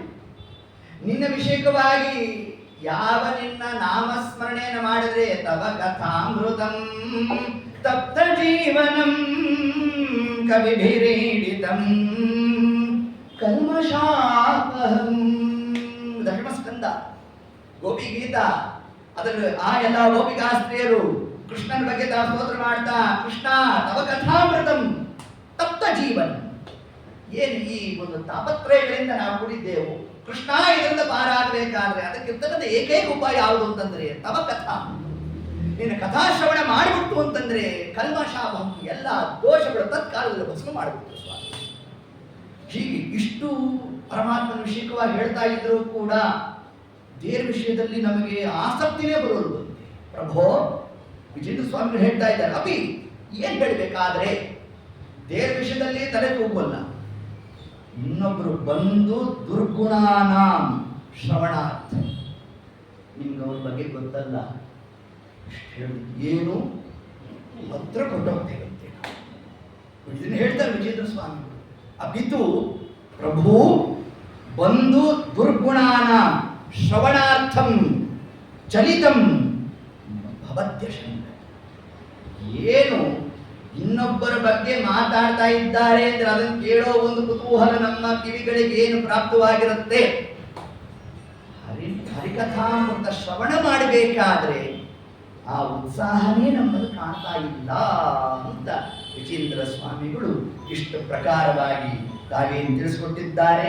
ಇದಕ್ಕೆ ಭಾಗವತದಲ್ಲಿ, ಗರುಡ ಪುರಾಣದಲ್ಲಿ, ಇನ್ನ ಅನೇಕ ಇತಿಹಾಸ ಮಹಾಭಾರತದಲ್ಲಿ ಇದಕ್ಕೆಲ್ಲ ಏನೇನು ದೃಷ್ಟಾಂತವನ್ನು ಕೊಟ್ಟಿದ್ದಾರೆ ಆ ಎಲ್ಲ ಕಥಾಭಾಗವನ್ನು ಕೂಡ ಯಥಾಮತಿ ಯಥಾಶಕ್ತಿ ನಾಳೆ ದಿವಸದ ಕಥಾಭಾಗದಲ್ಲಿ ನೋಡ್ತಾ ಮುಂದೆ ಹರಿನಾಮ ಸಂಕೀರ್ತನ ಭಾಗ ಘಟ್ಟಕ್ಕೆ ಯಾವ ಈ ಸ್ತೋತ್ರ ಬರ್ತದೆ ಬಂದಾಗ ಇದೇ ನಮ್ಮ ವಿಜೇಂದ್ರ ಸ್ವಾಮಿಗಳಿಂದ ಪ್ರಣೀತವಾಗಿರ್ತಕ್ಕಂತಹ ನಾರಾಯಣ ಶಬ್ದಾರ್ಥದ ಒಂದು ನಿರೂಪಣೆಯನ್ನು ಕೂಡ ಯಥಾಮತಿ ಯಥಾಶಕ್ತಿ ಆ ಪ್ರಸಂಗಕ್ಕೆ ಅನುಗುಣವಾಗಿ ಅದರ ಚಿಂತನ ಮಂಥನವನ್ನು ನಡೆಸೋಣ ಅಂತ ಹೇಳ್ತಾ ಸರ್ವಂ ಶ್ರೀ ಕೃಷ್ಣಾರ್ಪಣಮಸ್ತು. ಹರಯೇ ನಮಃ.